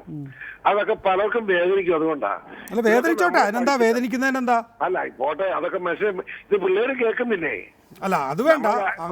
മാത്രമല്ലല്ലോ കേൾക്കുന്നത്. അല്ല, ആളുകളെ അപകീർത്തിപ്പെടുത്തുന്ന നിലയിലല്ലാതെ എവിടെയൊക്കെ അനാശാസ്യമുണ്ടോ, എവിടെയൊക്കെ തെറ്റായ രീതിയിലുള്ള പ്രവർത്തനങ്ങളുണ്ടോ അത് മുഴുവൻ വെളിച്ചത്ത് കൊണ്ടുവരാൻ ശ്രീ പി സി ജോർജ് താങ്കൾ പല വിഷയങ്ങളിൽ ശ്രമിച്ചിട്ടുണ്ട് ഈ കേസിൽ. പക്ഷേ താങ്കളൊരു അപവാദമാണ്. താങ്കൾ പ്രതിയോടൊപ്പമാണ് നിൽക്കുന്നത്, താങ്കൾ ആരോപണ വിധേയനോടൊപ്പമാണ് നിൽക്കുന്നത്. അല്ലല്ല, ഞാൻ നാളെ കോട്ടയത്ത് പത്രക്കാരെ പത്രസമ്മേളനം വിളിച്ച് കാണുന്നുണ്ട്. എന്റെ അഭിപ്രായം തുറന്നു പറയും. ഞാനല്ല നികേഷിന്റെ വക്കാലത്ത് ഏറ്റിട്ടില്ല, എനിക്കെന്റെ കാര്യം. പക്ഷെ നികേഷിനോട് ഇപ്പൊ ഈ അടുത്ത കാലത്ത് കാണിച്ച നടപടിക്രമങ്ങൾ എടുത്ത് പരിശോധിക്കുകയും പോലീസിന് ഉന്നതരിൽ നിന്ന് എനിക്ക് ഇട്ട് റിപ്പോർട്ട് എടുത്ത് പരിശോധിച്ചപ്പോ ഇത് ഒരു അഭിനയമാണ്, വൃത്തികേടാണ്, ജനങ്ങളെടുത്തൊരു കൊല്ലുകയാണ്. അതാണ് എനിക്ക് ഇഷ്ടപ്പെടാതെ പോയത്. അല്ലാതെ നികേഷ് ഈ തെറ്റ് ചെയ്തിട്ടുണ്ട്, ശിക്ഷിക്കണം നീ. പക്ഷെ ഞാൻ ചോദിക്കുന്നത് ഇപ്പോഴും അവനകത്ത് കിടപ്പുണ്ട്. ഈ പോലീസ് ഉദ്യോഗസ്ഥന്മാർക്ക് അങ്ങോട്ട് പിടിച്ചത് 1 മണിക്കൂർ 10 മിനിറ്റ് അവനെ എന്തെങ്കിലും തന്നെ ഞാൻ പറയിക്കാൻ അവനെ ചെയ്യുന്നത്. അവന് ഒരു തല്ലും തല്ലണ്ട, ഒരു ഐസിലേറ്ററിലോട്ട് കിടത്തിയാ പോരെ, തന്നെ പറയലേ അവൻ. അതൊക്കെ ചെയ്യാവുന്നതാ ഈ രാജ്യത്ത്. ഞാൻ മടങ്ങിയെത്താം ശ്രീ പി സി ജോർജ്. ഒരു അമ്പിളി, ഇനിയെങ്കിലും ഭയപ്പാടില്ലാതെ ജോലിക്ക് പോകണമെന്നാണ് രമ്യ നമ്പീശൻ പറഞ്ഞത്. ദിലീപിനെ അറസ്റ്റ് ചെയ്തതിന് ശേഷം അമ്മ എന്ന സംഘടനയിൽ നിന്ന് അദ്ദേഹത്തെ പുറത്താക്കിയതിന് ശേഷം ദിലീപിനെ ഉദ്ദേശിച്ചിട്ടായിരിക്കില്ല പറഞ്ഞിട്ടുള്ളത്. പക്ഷേ ആ നിലയിലുള്ള ഒരു പരിഷ്കാരം സിനിമാ മേഖലയിൽ ഉണ്ടാകണം എന്നുള്ളത്. ആ മേഖലയിൽ ഒരു പരിഷ്കാരം ഇല്ലാതെ ഈ പറയുന്ന നടന്മാർക്ക് ഇനി തലയുയർത്തി നടക്കാൻ കഴിയുമോ? അവർ തന്നെ ചില മാറ്റങ്ങൾ സംഘടനയിൽ കൊണ്ടുവന്നിട്ടുണ്ട് എന്നുള്ളത് നമുക്കൊരു ഉദാഹരണമായി കാണുകയും അവർക്ക് തന്നെ ഈ മേഖലയിൽ പരിഷ്കാരം വേണമെന്ന് തോന്നലുണ്ടായി എന്ന് അതിലൂടെ നമുക്ക് മനസ്സിലാക്കുകയും ചെയ്തുകൂടെ?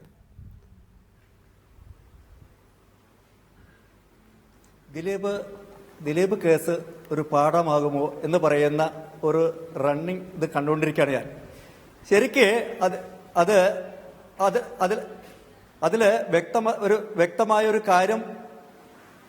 വ്യക്തമായ ഒരു കാര്യം എന്ന് പറയാനുള്ളത്, ഞാൻ നേരത്തെ സൂചിപ്പിച്ചു, താരങ്ങളോടോ താര സംഘടനയോടുള്ള വ്യക്തിപരമായ ഒരു വൈരാഗ്യമല്ല അത്. കാരണം ഈ താരസംഘടന ഇല്ലാതെ തന്നെ ഏകദേശം 100 നൂറ്റാണ്ടുകൾക്കപ്പുറം തന്നെ ഈ മലയാള സിനിമ എല്ലാ നിലയ്ക്കും മുന്നോട്ട് പോയിരുന്നു. മലയാള സിനിമ ലോക പ്രശസ്തിയുടെ ഘട്ടത്തിലേക്കൊക്കെ വന്നിരുന്നു. ഇതിപ്പോൾ നമ്മൾ മലയാളികളുടെ പ്രേക്ഷകരിൽ മുഴുവനും ഇപ്പം നമ്മൾ പറയുന്ന ഒരു വാചകം കണ്ടത്, പഴയൊരു ഒരു ഗ്രാമ്യ ഭാഷ, ആട്ടം കഥയറിയാതെ ആട്ടം കാണുന്നുള്ളത്. ഇപ്പം നമ്മൾ കഥ അറിയുന്നു എന്നിട്ടാണ് ആട്ടം കാണാണ്. അതിന് ഇപ്പൊ പലരും അതിന് പ്രത്യേകിച്ച് പി സി ജോർജ്, ഞാൻ വളരെ വ്യക്തിപരമായിട്ട് ഞാൻ അദ്ദേഹത്തിന് നേരിട്ട് പരിചയമൊന്നുമില്ല, പല കാര്യങ്ങളിൽ അദ്ദേഹത്തിന്റെ നിലപാടുകളോട് ഞാൻ ഇഷ്ടപ്പെടുന്ന ഒരാളാണ്. പക്ഷെ ഇപ്പോ ഈ പ്രശ്നത്തിൽ, ഈ പെൺകുട്ടിയുടെ ഈ പ്രശ്നത്തിൽ പി സി ജോർജ് എടുക്കുന്ന നിലപാടുകൾ, അദ്ദേഹത്തിന്റെ ടോക്ക് മുഴുവനും ശുദ്ധ അബദ്ധം എന്ന് പറഞ്ഞാൽ അതിനപ്പുറം ഒന്നും പറയാൻ പറ്റില്ല. അദ്ദേഹം എന്താ എന്നെ കുറിച്ച് പറയുന്നത് എനിക്ക് അത് പ്രശ്നമല്ല, പക്ഷെ വളരെ മോശമായ ഒരു പരിപാടിയാണ് അത്. സിനിമക്കാരെ കുറ്റം പറയുക എന്നതിനപ്പുറം നമ്മളൊരു കാര്യം മനസ്സിലാക്കേണ്ടതുണ്ട്. ഈ മാക്ട ഫെഡറേഷൻ പൊളിച്ച് കയ്യിൽ തന്നത്, മാക്ട എന്ന് പറയുന്ന അസോസിയേഷൻ, ഇന്ന് മാക്ട ഫെഡറേഷൻ പിന്നുണ്ടായതാണ്, അത് പൊളിച്ച് കയ്യിൽ തന്നത് ദിലീപ് എന്ന് പറയുന്ന നടനാണെന്നുള്ളതിന് മുമ്പ് പലരും പറയണ്ടായി. ഇവിടെ എൻ്റെ പ്രിയ സുഹൃത്ത് ബൈജു കൊട്ടാരക്കാരൻ പറയണ്ടായി. അതുകൊണ്ടാണ് ഈ ദിലീപിനോടുള്ള നിങ്ങളുടെ ഒക്കെ തന്നെയും വിദ്വേഷം നേരത്തെ ഉള്ളതാണ് എന്നും ഒരു അവസരം കിട്ടിയപ്പോൾ ദിലീപിനെ എല്ലാവരും കൂടെ ചേർന്ന് ആക്രമിക്കുകയാണ് എന്നും ദിലീപ് യഥാർത്ഥത്തിൽ കുറ്റക്കാരനല്ല എന്നുമൊക്കെ ഇപ്പോൾ വാദിക്കാൻ കാരണം, ഇപ്പോൾ മറുപക്ഷത്ത് അങ്ങനെ ഒരു വാദം ഉണ്ടാകാൻ കാരണം. നോക്കൂ, ബൈജു കൊട്ടാരക്കരയായാലും വിനയനായാലും ഇപ്പോൾ അമ്പിളി ആയാലും ഈ പറയുന്ന എല്ലാവരും ദിലീപിനാൽ ഏതെങ്കിലും തരത്തിൽ താടനം അനുഭവിച്ചിട്ടുള്ളവരാണ്. അവർക്ക് സ്വാഭാവികമാണ് രോഷം, സ്വാഭാവികമാണ് പ്രതികാര ബുദ്ധി എന്നുള്ളത് മനസ്സിലാക്കുമ്പോഴാണ് അതുകൊണ്ട് തന്നെ ദിലീപ് കുറ്റക്കാരനല്ല, ഇവരുണ്ടാക്കുന്നതാണ് ഈ വിഷയം എന്ന് പറയാനുള്ള കാരണം.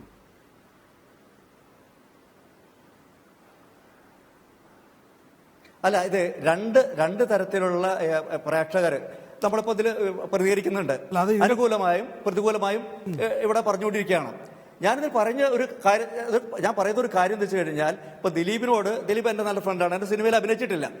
പക്ഷേ ഈ അമ്മ അസോസിയേഷനിലെ ഭാരവാഹികൾ, ഇപ്പോൾ ഇന്നസെന്റ് ആയാലും ഇടവേള ബാബു ആയാലും മുകേഷ് ആയാലും സിദ്ദിഖ്, അവരൊക്കെ എൻ്റെ പടത്തിൽ അഭിനയിച്ചവരാണ്.